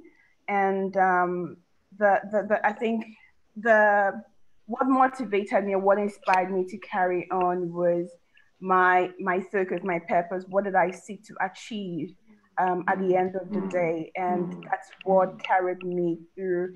In other places, what I realized was that, sometimes you get a particular training and then you come in and you're thinking that, okay, you know it all and you've been enlightened and you just feel that everybody should come on board, but the change doesn't work that way. You need to take your time and move everyone along with you. So that's what I would say. That's what I did in the other places that I found myself in. Thank you so much, Araba. I don't know if I should switch to Joseph because Joseph, I mean, yes. So I mean, after Waxy, did you go straight to the working space? And if yes, how was it? Was the transition smooth? Was it rough? Or did you go directly towards studies? Yeah. How was it? Well, I think the application of this question to me is slightly different because afterwards I went on to do like in smaller short-term internships, and then I went to do my undergrad. So I can point to particular challenges. That, yeah. Okay, okay. Can we please have Bella's question before we move on? Bella, yes, Emile. It's not a question per se. Just wanted to make some quick comments. I didn't have the program, so I'm not sure how the conversation, the discussion is structured, but I just wanted to quickly jump into make some few comments on what has been said so far and also ask one or two questions. Making a first comment on the point that Charles raised regarding the challenges facing the Next Generation Internship Program. It is very wonderful to know how far you've gone with additional initiative that kind of gives more opportunities. Regarding the issue of graded interns placements, I think it's a key point. I remember back in I think it was 2016 or so, I was working then in Nigeria, then I came to Ghana for a mission, and I had a conversation with Jim. Then I brought the idea of having such platform to bring together all Waxy Next Generations Internship Program graduates so that we can share opportunities within our respective organization and also kind of give back to what to Waxy on what we have benefited so far. I think having this this conversation that we are having today, and that is one of the reasons why I made time to attend, to participate. It's a very good standpoint, and that is going to solve or contribute to solve this this challenge that is raised in the sense that we're going to have to share opportunities within our organizations.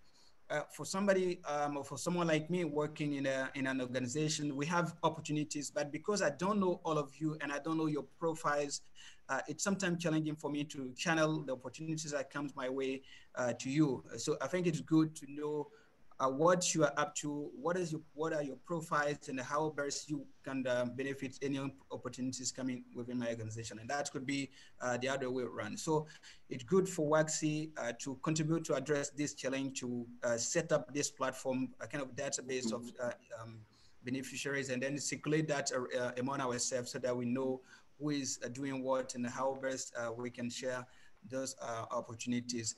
Moving forward, I wanted to kind of raise a key points on how best this has benefited me, the program. After graduating from the Next Generation Internship Program, I got other opportunities within the regions. But what was key for me, and still quoting it even up to date, is the fact that the program taught me how to kind of multitask. And I learned that quite a lot from both Charles and Lara, on the work of whom I work. The fact that they do different film charts, focusing on capacity building, Lara on the advocacy and policy advocacy. But I work in, jointly with both Lara, Charles, and sometimes also with Jim. I'm sorry. I want to thank all of you. And I learned how to build my skills in capacity building, and I'm going to give you some example how this has benefited me. Capacity building, policy advocacy, and communications. On capacity building right now, within my organizations, I connected with my supervisors and I share with them how best we can have such program to kind of benefit some African. I can tell you that right now I'm coordinating a program that is targeting to building the capacity of 100 African experts in the development of GCA proposal. The program started, I'm coordinating it, and it has been kind of blowing across the continent, way beyond my expectations. This actually moved from my division manager to now reaching to my director, and it's even going to the African Development Bank president.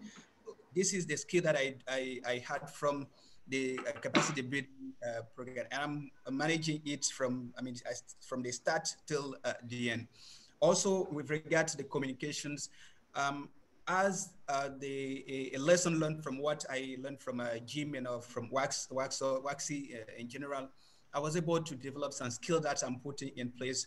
I was recruited as a program officer, but right now I'm doing both program and communications within my unit and my division. So, just these are some of the things that we need to kind of bring to the light and show how Waxy is or has contributed to increasing our skills and building our career path. It's very important. Now, handing with one question to Aisha. I didn't have the opportunity to know you, but I learned quite a lot from you on what you are doing. To what extent do you think that after what you have learned from Waxy, to what extent do you think that this opportunity will contribute to, achieving your career goal within the organizations that you are working? And how would you advise those that are graduating or coming after us to kind of follow your path? To Kamel, it's great that you raised the point regarding the resources that you are mobilizing. I also contributed to, we are drafting a proposal that will contribute to bring to the African Development Bank 20 million US dollar, which is going to be implemented, benefiting 15 African countries. So this is a very good one. But then my question to you is, how do you think this can benefit some of the countries that we have, that we have in the region in West Africa in a specific manner that they can leverage on what you are learning, what you have as experience in managing organizations to contribute to support the work that you are doing in the region. I hope that was clear. Those questions were clear. I'm sorry to have been so long. Thank you. I think, Emil, you had a wonderful input to the conversation, and of course, knowing each other will be amazing. But I didn't get all your questions correctly, especially the one directed to Kamel. I don't know if you could retake it, if possible. Yeah. Oh, sorry. Kamel mentioned that she has been able to raise through leadership skills, be able to reorganize organizations and mobilize 21,000 US dollar that is going to benefit organization. I think skills like that are useful to share across the region among youth-led organizations. So my question is to know what are some of the strategies that she put in place to be able to kind of re-strategize our organization or reorganize organizations in order to reach to that ultimate result. Okay. Thank you very much. Yes, Kamel, can we have you? Ok. Tu m'entends? 100%. Ok. Donc, disons que merci déjà pour la question qu'il a posée. Donc, Disons que quand je suis arrivée, j'ai compris que le véritable problème de l'organisation, c'était notre façon de travailler, en fait. Donc, j'ai essayé de réorganiser ça. Et par la suite, maintenant, il y a eu un bailleur de fonds à travers notre travail, bien sûr, qui nous a contactés pour nous demander, voir, est-ce que vous serez à mesure d'écrire un projet sur, c'était le soutien des jeunes, offrir des bourses aux jeunes, en fait. Donc, j'ai réuni le groupe avec ceux qui semblent avoir des compétences dans la rédaction de projets. Donc, on était au nombre de 5. Donc, ensemble, on a rédigé le projet, on a fait un brainstorming. On a eu à faire ça même quand j'étais à Waxy. Donc, j'ai utilisé cette méthode. Voici le projet, comment on va écrire. Et finalement, chacun a donné ses idées et on a écrit le projet, on a soumis au bailleur et c'est passé. Donc, c'est comme ça, on a fait pour avoir les $21,000. Fantastic, fantastic. Oh, Madame, $21,000. So, Kamel said that, of course, when she got back to her organization, she had to reorganize the whole thing. And that reorganization, of course, naturally reflected on the quality of their work. And so they were approached by a founder. And she organized sessions, brainstorming sessions with her team in order to see how they could think around the project. And yes, they worked together, they applied, and so they got the funding. We could go on and on and on and on, of course, because we've all had amazing experiences at Waxy. I mean, it's through one video shared by Charles on Facebook that I got to know Emil. And thankfully, I've been able to call him and speak about amazing stuff. And he was able to help me through a lot of things. And so we have Mason who said on our chat box here, for my part, I had difficulty in making myself understood by others, especially when talking about meeting deadlines and precisions in concept notes. And that's about how it was for him after leaving Waxy, when he got back to his organization. Because these new concepts that we always learn at Waxy, these new things. And I mean, happy to have had you, happy for my panelists, from Dembele to Joseph to Carmel, then to Araba. Araba, say hi to your daughter. I think we had the opportunity to hear her voice. And so, yes, I bring to an end our panel discussion, and thank you very much. Leon, I'm giving you the floor. Leandro. Thank you so much, Rashad. And also thank you so much to all colleague panelists and other also who intervene and share the perspective on the issue that were on the table. Thank you so much. Brilliant work, Rashad, and fantastic contributions. It's very inspirational to all of us. Thank you so much. So we are now moving, to the last item on our agenda. I also saw Joel Lua hands. You have the opportunity to share his perspective within that session. So we wrote down your name for you also to intervene. So I'm now going to give the floor to Jim to lead us through that sessions. So Jim, if you are there, please go ahead. Thank you very much, Leand. And thanks to everyone. Merci à tout le monde. And it's really great to reconnect. And basically, for the time left for us, we just need to share perspectives on two critical things. First of all, how we want to be engaged.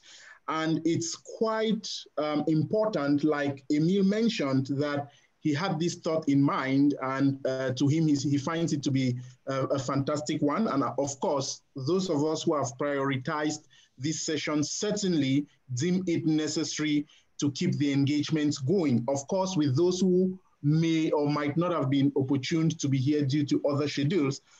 So it will be important for us recognizing that we have very busy schedules to share with WAXI how we think would be most favorable to ensure that this crop of current leaders and future leaders or generational leaders stay engaged. Raising these, one key thing that comes to mind is actually a statement Nana made, which revolves around grooming a critical mass of transformational leaders.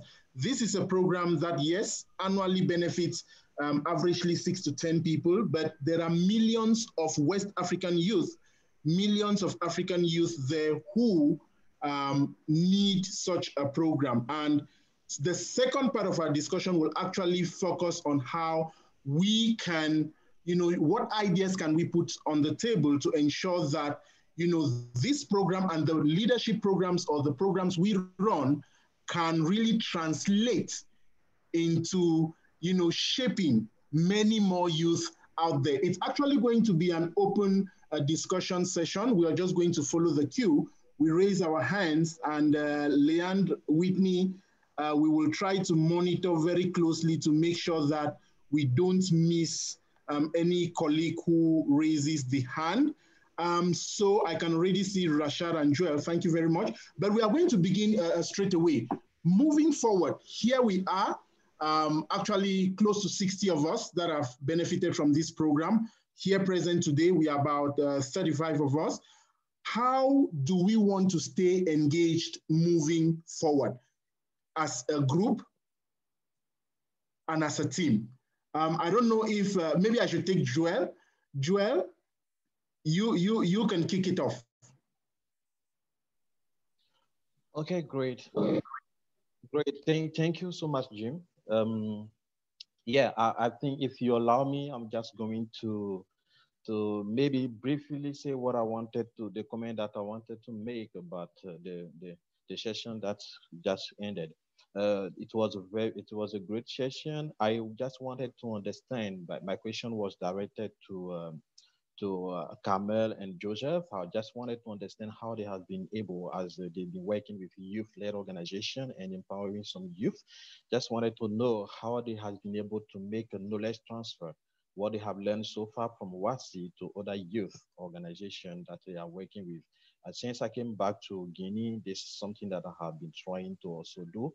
I have encountered some challenges, so it will be very good if we could share their experience. But maybe because of lack of time, we can maybe continue this conversation after the meeting individually.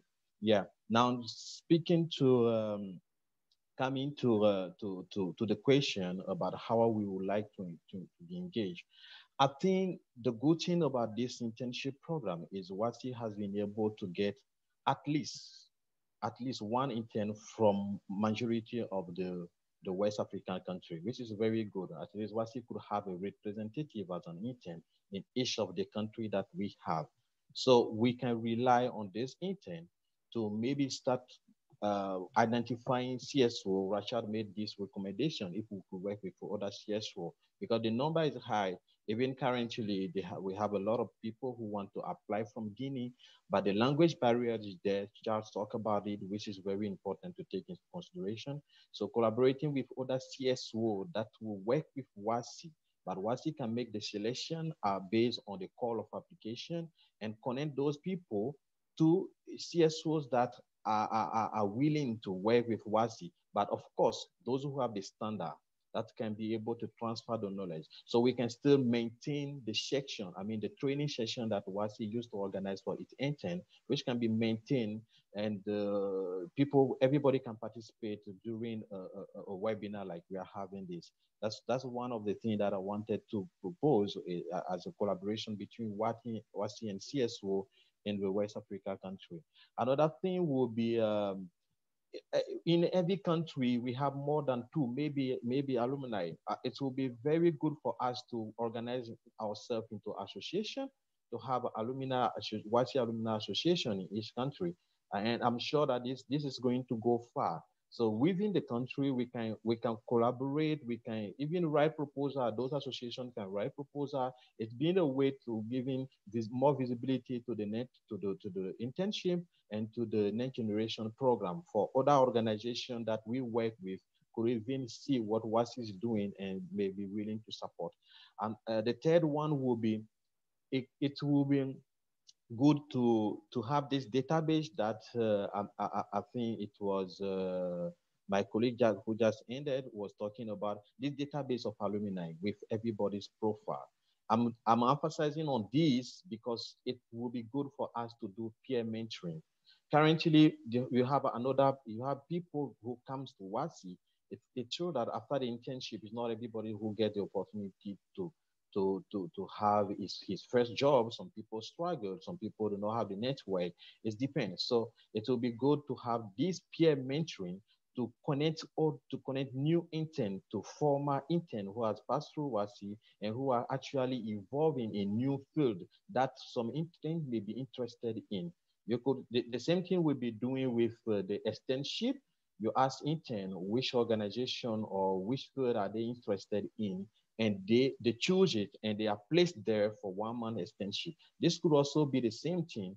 So to connect those interns to former interns that are actually working the field that may interest the current intern, to be able to do peer mentoring, to connect with him, to make knowledge transfer, and to also connect that intern to organization that could be more suitable for him, for just to help him boost his career. Yeah, so those are some of the recommendations that I wanted to make. And let's make this webinar regular. I don't know how we're gonna make it, whether it's a yearly basis or maybe every 6 months, I don't know, but it's very good to engage. I have seen a lot of people here with a very interesting profile who I didn't know. And going through this, we will know what are we doing and how we can continue with this great job. Thank you so much. Yeah. Thank you very much, Joel. Very lovely and insightful ideas there. You shared a question with Joseph and Carmel.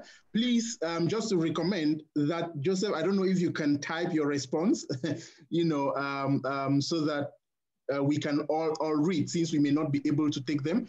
Araba, I'll be coming to you. I just want to take a comment here from Mbuabo Josephine Chioma. Yes, Joel, that's so right. The database or a portal on the WAXI website with profiles such that interns can identify who is working in their domain, as well as being accessible to other young people who need mentoring. Thank you very much. We'll take that up certainly and work on it. So, Araba, I will be coming to you.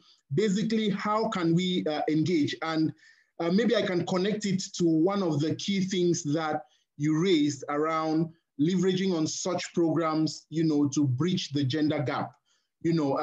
So in our engagement, how can we equally, so there are two things I'm posing to you. One, how can we maintain this conversation, this group, and ensure that we carry on such conversations, such forward-thinking, forward-looking, and enriching discussions. But beyond that, how can we consciously make sure that that translates to bridge the gender gap, especially in terms of empowering ladies in the civil society field? Yes, Araba, 2 in 1 question. You have the floor, please.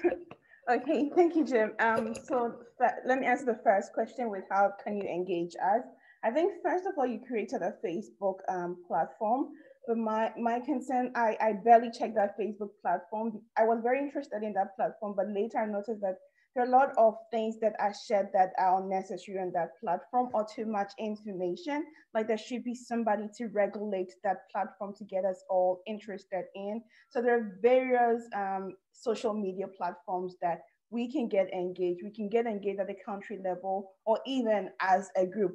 One of us can own up and create a platform that we can interact with each other and have a WAXI representative on, and from day in, day out, get involved with what WAXI is doing, and also connect us to other new interns. Like, for example, there was an intern, a former intern at WAXI that Charles Van Dyke connected to me when I was at Water Aid, and I worked it out so the intern was able to do her externship with Water Aid Ghana.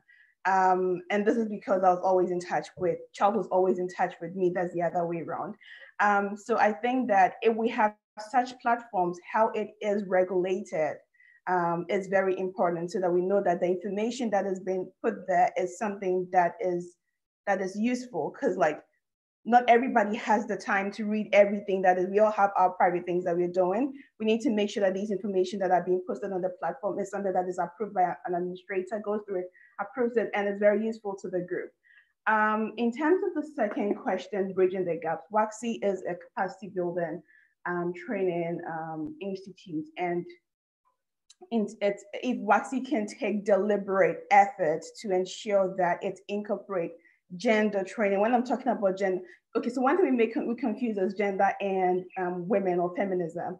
We make conscious efforts to design training programs that specifically target women in the sector, that specifically targets women, young women, middle career level women, because sometimes you enter the sector, but it's about how to move to the next stage. And I know both men and women face the problem, but the opportunities are there for the men to move on to the next stage than the women. And also as a sector, there are a lot of things that we need to do. Bridging the gap, there are a lot of policies that needs to be changed in terms of HR policies that don't go in favor of the women. A woman, for example, you go on maternity leave. Employers are worried about maternity leave, you getting pregnant and moving on. And all of these things affect us as women. So these issues need to be addressed if we want a lot of women in leadership positions within the sector. Thank you. Thank you very much for those very concise thoughts. On the platform, I can read a comment from Kojo Yaote. Thank you very much. How can we engage? A well-curated social media platform or platform embedded on the WAXI website. Thank you very much for that feedback. And also a comment from Frank. And before I read that comment, I think I'll be happy to hear one or two of us nominating ourselves, you know, to react positively to Frank's comment. And Frank said, can we initiate an alumni steering committee team by alumni beside point contacts at WAXI? Thank you very much, Frank, for that. Rosine is confirming or agreeing to the points raised by Frank. Joseph says, I agree with Frank. Some of these ideas have to be alumni-led for greater buy-in, of course, with a WAXI rep. Lovely ideas. I can see Rashad's hand. Just to say that I will be coming back to the point Frank has raised because it has got a lot of buy-in. And I think to an extent, it aligns with what Araba just submitted. So we will discuss that a little bit. So Rashad, yes. How can we engage? You have the floor, sir. I think for the engagement, there is some kind of engagement with the generational groups. So people who have taken part in the internship maybe 2 or 3 years before me, and then people who are currently taking part. But there are a lot of interns that I don't know, like Araba, for example. I've got to know Elaine because of some training program, and so I came to WAXI, and then we met. So I think if we could have a formalized way of doing things with a social media page, of course there's a Facebook group, but I don't think that the Facebook group is that active and takes it to that professional level, you know. It's essential for us to get to know each other. And as Joel said, if with the help of technology, of course, if we could have such meetings every 6 months, I think every 6 months would be best, because every 6 months you have 3 new interns joining and 3 interns leaving. So if you have these things, so the 6 come on the platform and we have the whole group, we share who we are, what we are doing. I don't think that someone should go through WAXI, finish, and be in some challenge. I have always said that mentorship is the main issue to the youth in Africa. And at WATI, there's tremendous mentorship. And as Joseph said, you have lifelong friends and colleagues. And Jim, you know that you've been playing a great part in a lot of things that I do, Charles, Leandre, and everyone. And so I think if we have this formalized way, I didn't know Emil. I was watching a video on YouTube. And so I saw Emil, he's doing this, he's doing that. And so I'm like, oh, this guy is quite interesting. And so I wrote his name and I searched him on Facebook. I found him. And then I confirmed that he was actually a Next Generation Intern. And then I texted him. He replied after a year, but that was okay. But so we got in touch. Then I called and then we spoke. And then from time to time, I check up on him, he checks up on me. And so I think we have to know each other. And this formalized way of meeting every 6 months could be amazing. And it has to be much more professional than just friendship. It has to be friendship and sharing opportunities. Yeah. Thank you. And mentoring, peer mentoring would be amazing. Thank you very much. Maybe I just take 2 comments and I'll come to you, Emil. Frank says alumni will be able to develop their own initiatives in addition to touching base and sharing opportunities. They can set up own plans with career development activities, peer learning, etc. And this can easily blend with the country, how can I call it, country alumni initiatives that was proposed by Joel. And it can even benefit others who did not even know about WAXI, and stuff like that. And so Kojo says, I also propose values and ethics training as part of the program. Besides incompetence, which this program is dealing with, the lack of values and ethics is one of the key problems that is fanning the flames of corruption and other rent-seeking behaviors in the sub-region, even in the CSO space. This is quite spot on, Kojo, particularly with the trend of events happening in the political space in Ghana today. We can't very, very much. So I will just take Emil's point and then we will move on to discuss maybe the alumni steering committee, maybe just take nominees so that while WAXI is trying to promote some of these actions we are noting down, we will send a report definitely, but the alumni steering committee can actually take some of these ideas and drive them forward like Joseph equally proposed. So Emil, sir, you have the floor. Yes, Jim, thank you so much. I just wanted to apologize to Rashad for responding very late. I hope you understood, and it was wonderful connecting with you after all. I just wanted to quickly dwell on the idea of giving back to WAXI. I think it is a key point for us to underline in a sense that WAXI gave us the tools, and then we went out with those tools and do quite a lot of things.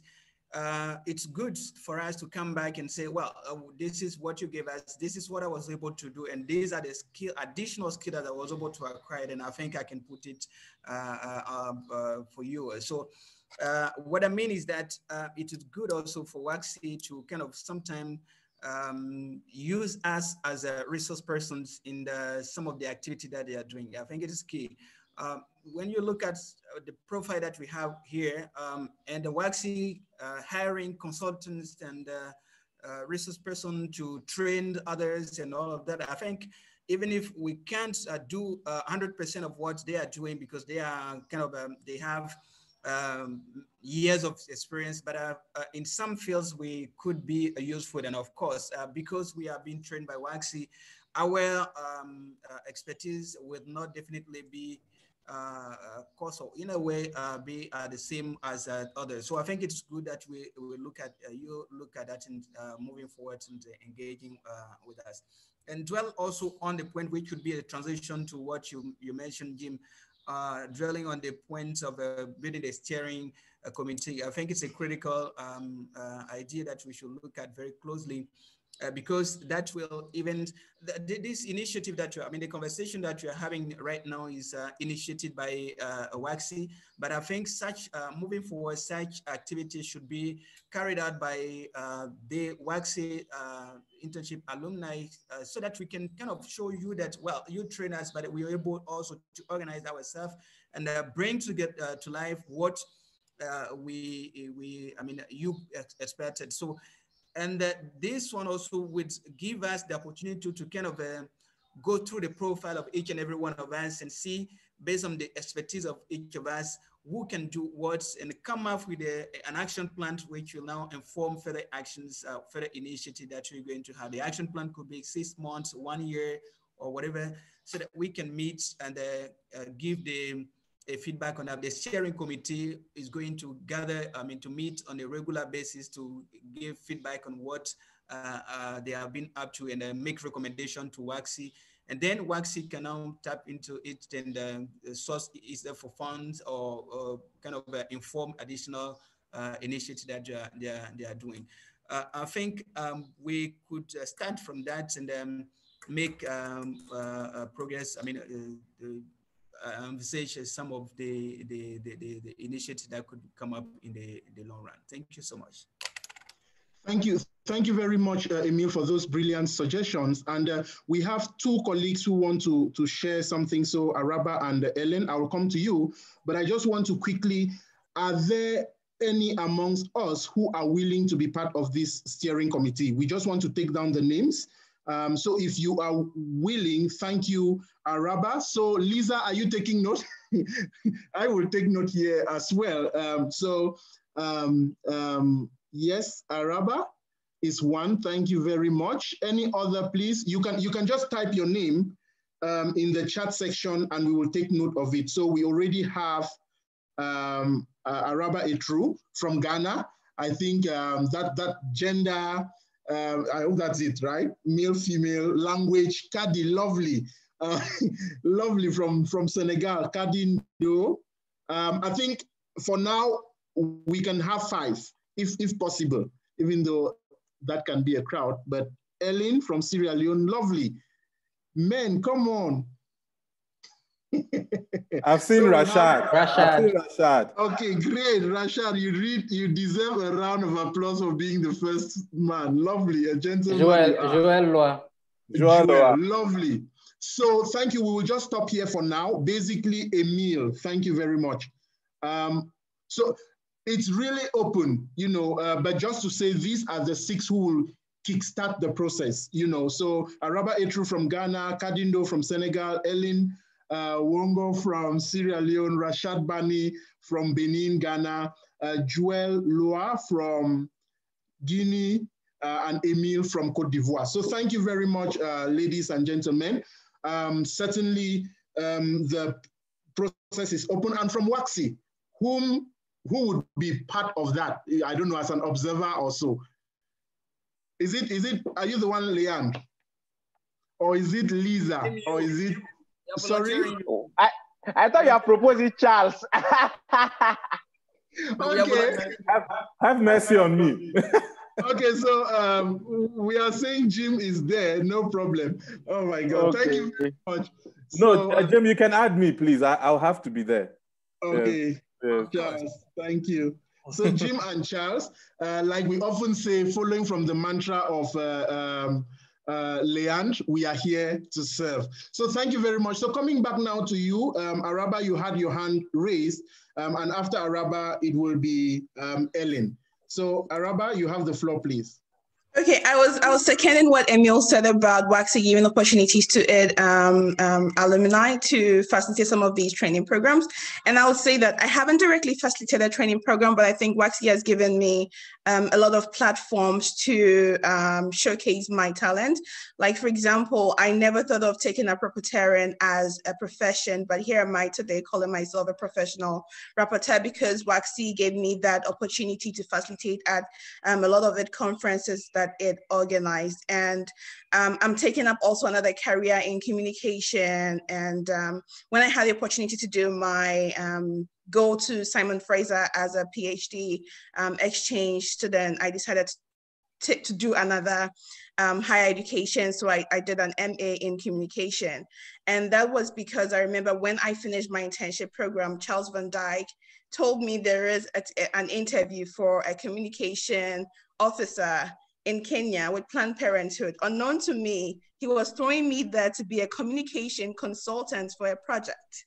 So with that experience and having myself to design a communication strategy for a whole organization like Planned Parenthood was something that I felt, okay, if I was able to do this in less than a week, then it's something I should take up as a career. So I think that,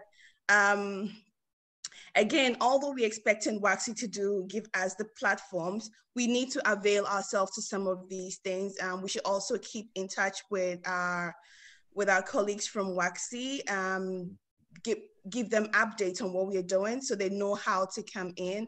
And I think that creating that database is going to help a lot to know who to call at what anytime that they need a person. And I, for one, I will say I'm available anytime that you need me, if it has to do with helping you with gender or technology, capacity building, like design, because I'm actually very interested in that program that you want to develop. That's the technology focused. I'm very interested in that, and I'd like to be part of that initiative. So yeah, thank you, Waxy.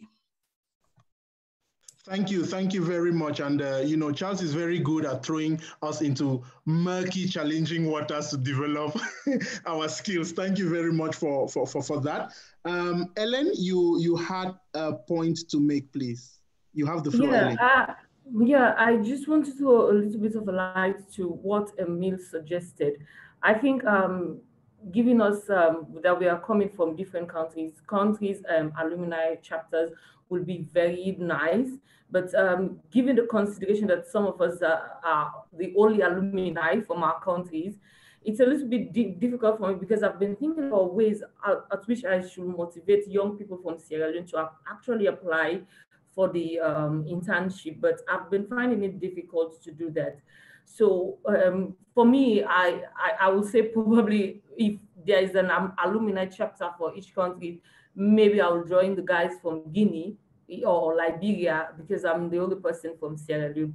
But I think it's a very good idea, and surrounding all what's happening, I think we all need to throw light about our successes and also help other people, because I'll also say it has been very, very much tremendous for me having this opportunity for Maxi, and given all what I've been doing and all other opportunities I've been having. Most people knew me from Waxy. Most people knew my name from Waxy. Most people get my email address from Waxy website. So I think I want to help other Sierra Leoneans, but it's a little bit difficult for me because I'm the only person from Sierra Leone. So I don't know how someone can help me out here. Okay, thank you very much. In response to that, Araba is proposing that we could organize into zones. I think that's a good recommendation. I hope, yeah. I think that's a good recommendation we can take up.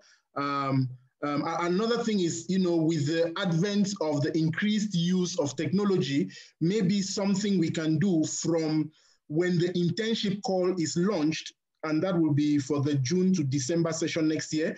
We can do, how can we call it, information sessions on how to apply, how to pitch, and that will be led by, so if we say, so you can organize that, we can help you with the tech setup on Zoom, invite people to participate, and then you share how to apply, how to be competitive, how to present your CV. I think that could be a way, but we can discuss all of this in our committee, you know, and share amongst ourselves and see how that can pan out. I saw a comment here from, I'm sure this should be known, our colleague, Kwabena. Comes, please, can we capture these testimonies in a short video? I'm so encouraged. Yes, I think we will definitely curate this. And I just want to build, I've really tried to play the facilitation role. We have basically 6 minutes to go.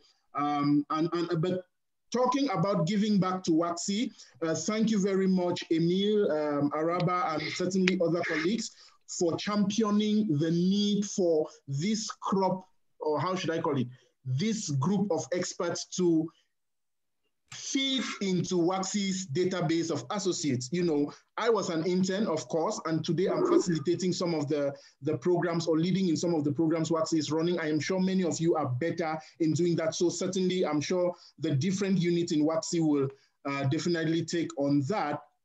But there are other opportunities that you can engage in. And I'm sure, and it's a two-way thing. We can reach out to you. I'm sure we'll more consciously reach out to you, but you can equally reach out to us, you know, so that we can capture that. We have shared in the chat section a 15-minute in WAXI video of Joseph, and that was actually, he just came for a visit to the office. And before you know it, Charles said, that video should be recorded, and it was recorded, and it's actually inspiring many. So we have what we call the 15 minutes in WAXI, which is basically a time we talk to different practitioners on their experiences. And if you want to be a guest on the show, we have piloted some sessions on Zoom, and we can accommodate many more people, you know, or many more guests on the show to talk about your experience, to talk about maybe your organization. Even it must not necessarily be about your experience in WAXI, but it could also be about, for example, Adama working in Freedom House, you know, and stuff like that, you know, and we can share that so that people get to know about your work, people get to know about your organization and can engage. Another option is also around contributing to the knowledge products that WAXI is producing. Colleagues here present have submitted several articles. I think Rashad, Leandre, Emil have been constant contributors, you know, and it's basically an open space where you write, well, you document your perspectives, you document your views on specific issues affecting the sector, specific issues affecting, you know, development or governance or the civil society space, you know, and we work with you to ensure that that is documented and published. And it's basically writing. We are not very rigid about following rigorous research methods, but it's just making sure that the ideas are coherent and clear for every reader while sharing ideas that can inspire others. So these are other ways that we can engage. Of course, blogs. We've read the article by Carmel. She wrote that. And just to say, and to comment many of us here, but particularly Emil, if WAXI is trending today in terms of sharing brilliant ideas through blogs, it was because Emil gave back. If Emil gave to WAXI that expertise, the skill he came into the institute with as an intern and supported the communications unit to develop the first guidelines and, you know, inviting his friends to contribute and equally contributing. And we are still open to that. In your spare time, is there something you can capture in 800 words, 1,000 words, 500 words? We will work with you and ensure that it is published. I know some have shared articles and they've not been published. We are sorry about that, but we are open to ensure that we capture more of this. I really don't want to take more of your time talking. It's really about you more than about us, but these are other ways that we can engage with WAXI in a win-win manner or in a two-way fashion. So feel free to get on board. Share with us what you would like to contribute, and we'll take it up from there and make sure that these things come to life. In the meantime, before I pass on to Leandre, I just want to reiterate those of us in the committee. We have Araba, Etru, Kadindo, Ellen, Rashad, Joel, Emil, Jim, and Charles. It will be helpful for one of these, and Araba, maybe I'll put you on the spot here. Could you drive the agenda? So could you be our lead with the permission of other colleagues? Is that okay with you, Araba? Or is there anyone else who would like to drive, you know, this group moving forward? Araba, first of all to you, is it okay with you being our lead? Sure, I'm okay with it. If I get the necessary information, I think I can coordinate it. Great, thank you very much. So we'll share the names with you and the contact details of everyone on that list. And certainly, the details of the whole database so that if the committee wants to engage further, that can be easier. On that note, I don't know, does anyone have any burning issue to share? Joseph just shared. Thanks a lot to everyone for a great session. I have to hop off now for another meeting. Thank you very much, Joseph, for your time. We are very mindful of that, and we are wrapping up. Yes, Emil, I can see your hand, but let me just take, is there anyone who has any points to share? Just raise your hand so I can take note of them. Then we take them and we move on, hand over to the team in Waxy. Okay, Emil, we take your view. Please, Emil, you have the floor. Yes, Jim, I just wanted to quickly invite all of us here in attendance of this meeting to give a round of applause to one particular person who has been the key in driving all those work that we have done in Waxy since the years that we were there. And the particular person is not other than Auntie Catherine, our mama. So I want us to give her all of them. She's retired now, and she's giving so much for us. We all love you, mama, and thank you so much for everything that you did, and you can enjoy a well-deserved retirement. Thank you so much, Jim and colleagues. Thank you very much, Emil. Usman, I can see your hand is raised. Please, you have the floor, sir. Thank you very much, Jim, thank you, everyone. I'm really very happy to be here today. I just want to focus on the fact that we do need an online platform to be sharing knowledge, to be sharing opportunities and everything, because most of our Waxy mentors, as Charles, and others have been doing that, sharing opportunities and all of that. Currently, I can tell you that the work I'm doing now, I just applied based on a link that Charles shared with me, and I got the opportunity. So we need to grow, we need to share, we need to give, and this will help us also empower other young people, who don't have the opportunity to get in touch with like-minded, mentors like the Waxy. Thank you so much, and keep up the great work. Thank you so much, everyone. Thank you very much, Usman, for that brilliant testimony. I just have, Rosine says, it has been a very great opportunity meeting with all of interns and Waxy staff as well. My deep acknowledgements to you all, Jim, Charles, Frank, Catherine, Grace, Nana, Ibrahim, and other colleagues. Catherine says, thank you everyone for recognizing my effort. I am humbled. It has been great working with all of you and the team. Love you, Mama. Thank you very much. Joel says, thank you guys for this. It was very good and insightful. I have another meeting to attend. Have a lovely day. Looking forward to seeing you, engaging with you again. Of course, we understand. Yeah. Okay, so we have another input. Shamrit, you have the floor, please. So for now, I will just take, perspectives on any comments, any thoughts that we want to share as we wrap up, maybe in the next 2 minutes. So Shamrit, you have the floor. Thank you, Jim, and thank you for all the previous participants and all the alumni. It's very good to see all of you again. And sorry, I may have missed most of the conversation because I had to go for a meeting and come back. I just wanted to share some thoughts I had concerning how to make the internship grow and the whole program grow. And I was thinking that it would be helpful if Waxy can share exactly like the gap in terms of funding we currently have for the internship, so that we can put an amount on it. And if we have to take like practical measure or crowdfunding or whatever, we can decide internally and try to meet it. So it would be good to have these figures, like to host this number of interns, this is the amount, so that we can now define how we can achieve this amount. And I was thinking that it would be also very good for the alumni to be more instrumental in receiving or to participate in the induction of new interns.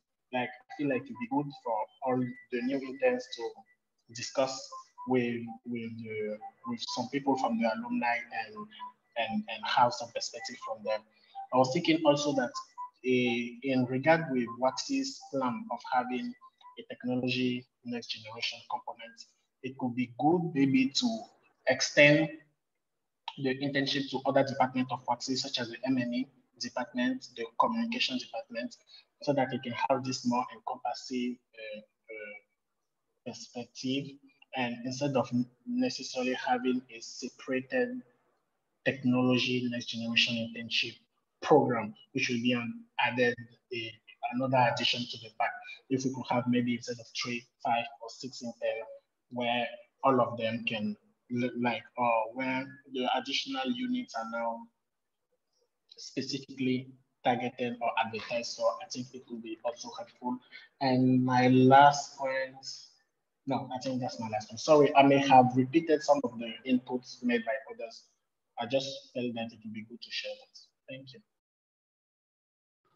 Thank you very much, Shamrid. I think they are quite innovative, and especially that on how we can contribute, especially at the level of funding. You know, it can be a legacy if we even take up this take up the internship program and be the funders of the internship program. I think that is really something that the committee, if I can put it that way, can discuss further, and let's see how we can materialize that. Pilot something, try, succeed, challenges, we bring them to the fore and see how we can grow on that. Thank you very much for that. And I'm very happy that, you know, you are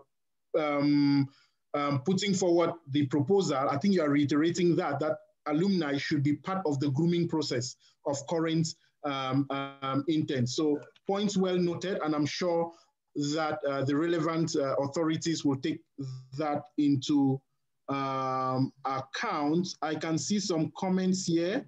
Who is this? Is it Fatih? Thanks a lot, dear colleagues and wonderful mentors, for this great opportunity and perspectives that will help us keep in touch, but also be useful for our various communities. Kadi says, please, Jimmy, we need to capture a family photo, excuse me, before people are leaving. If you don't mind, I suggest that a unit should be created at WAXI to focus only on the Next Generation Internship Program. In the image of the yearly office. All right. Thank you very much. I think that's a good idea that the programs team will discuss. I can see our M&E lead is already exclaiming to that. Thank you very much for these brilliant ideas. We need them to revamp, the way we do things, to do things differently. And what really caught my attention is how can this program, how can we contribute, you know, as per Nana's words, to assist, to groom a critical mass of generational or transformational leaders. And these ideas are really already a good starting point to enable us to arrive at that end or towards that end. On that note, colleagues, I think we can take a group picture. Shamrid, how do we do that? You know, we'll still come back to you. We need to take a group picture, so I'll leave the mic to Shamrid to guide us to take a group picture. Do we all need to turn on our videos, please? Yes, I think we can all turn it on and then take a screenshot of the gallery view of the Zoom. But it will be in 2 pages. So you take for the first page and the second page, and then we merge the 2. But we have Can I do that, or it must be done by a host? Oh, anybody. Anyone you just can take do it. a screenshot. Okay. Yes. Jim, I think I'll be doing that. I'll be doing the screenshots. Oh, lovely, Dr. Kumuji. Thank you very much. So when you are done with that, should I smile? Tell us when to smile. Yes, smile. So Stella, Ibrahim, Nancy, Adama, please, your camera should be. Finance, Grace, Hadi, Jaren, Mr. Apia. Apia, I miss you. Leon, I miss you too. Okay, so Charles, Jim, I miss all of you. Very well. Mansa, I've not talked today. Hey, Rashad. Make you talk small. Jevin, Hi, Madam Fatih. Catherine, Perpetua, Marilyn, if you can have your phone. Come in, Mitchell. You are becoming more handsome. Samuel Apia. So, ready? Yeah. Say cheese. Cheese. Cheese. Okay. All right. So I have the 2 now. Yeah. Thank you very much. And I can see Mukhtar has just dropped in a comment. Thank you so much to Waxy and everyone. It was a great pleasure to meet you all here. I believe this is an awesome initiative which will bring us all together to network for a better civic leadership in our region. I hope to see you again. Thank you very much, Mukhtar.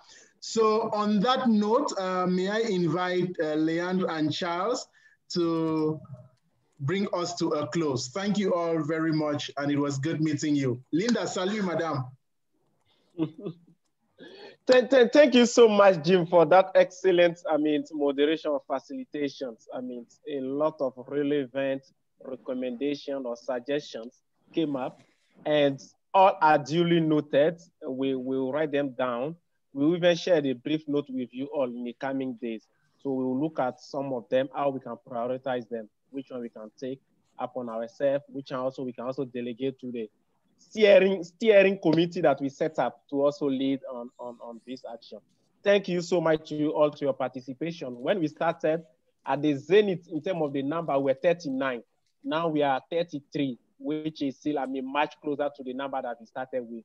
That's a clear sign of your commitment and passion to this process.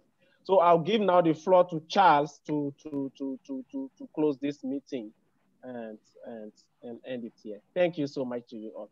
Charles, you have the floor. Yeah, thanks, Leand. Thanks, colleagues from Waxy who've put together this meeting. And thanks to all our colleagues from the Next Generation program. It's been, for me, nostalgic. And I'll use Rashad's words, epic, right? I've really enjoyed this conversation. It's been a mind opener. I've learned a lot. It's just so exciting to see all of you. And like Nana said, our hope is that the next major meeting we have, we can have it in person, and we'll really work towards that. But I just want to leave us a few points that all of you shared, some call to action. And many of you shared some of these points, and they really struck me. One of the points you shared was, we should reproduce other leaders. That means just like we have been mentored and people have provided opportunities for us, we should also what? Mentor others. And I remember Joseph Opoku said another point, catch them young, right? How are we helping the much younger generation in terms of leadership, ethics, etc.? And then Adama said something interesting. He said, we should be the example, right? So we say we are working for the people. We should be the example, and we should also pursue knowledge. He cautioned us that a lot of us do not have the sufficient information and knowledge for our work. And then we want to be engaging in the private spaces and with government and not doing that effectively. And then one more thing, of course, Araba shared, which I think is extremely important. It's about gender. She says, unlearn the narratives, the negative narratives about women in leadership, right? Unlearn. That means we need to now change our mindsets and these negative perceptions we have about women in leadership. And just to conclude, I think the call is for all of us to be intentional and strategic about everything that we do, right? So I would like to say thank you for all those who have volunteered to be part of the new steering committee for the alumni. We're definitely going to get in touch with you soon and with the report. And then we are going to do our very best to facilitate and enable that the committee works effectively. And the suggestions that you have given to, we're going to work on them. So thank you everyone for your time, for your contributions, and your commitment to this vision. Thank you very much. Have a lovely day. Thank you. Goodbye. Thank you, everyone. Au revoir. To you all, thank you. Thank you for your participation. Thank you, Lisa, for leading on this. To you all. Bye-bye. Thank you. Bye-bye. Thank you all. Bye-bye. I can see that some of you are very fresh. Emil, Rashad, Fatim, all these people, you people.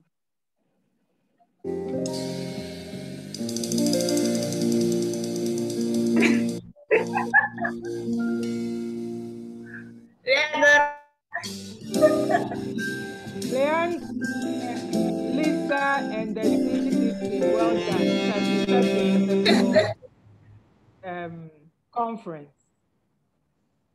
Well done. Sammy, you're on mute, but you're talking.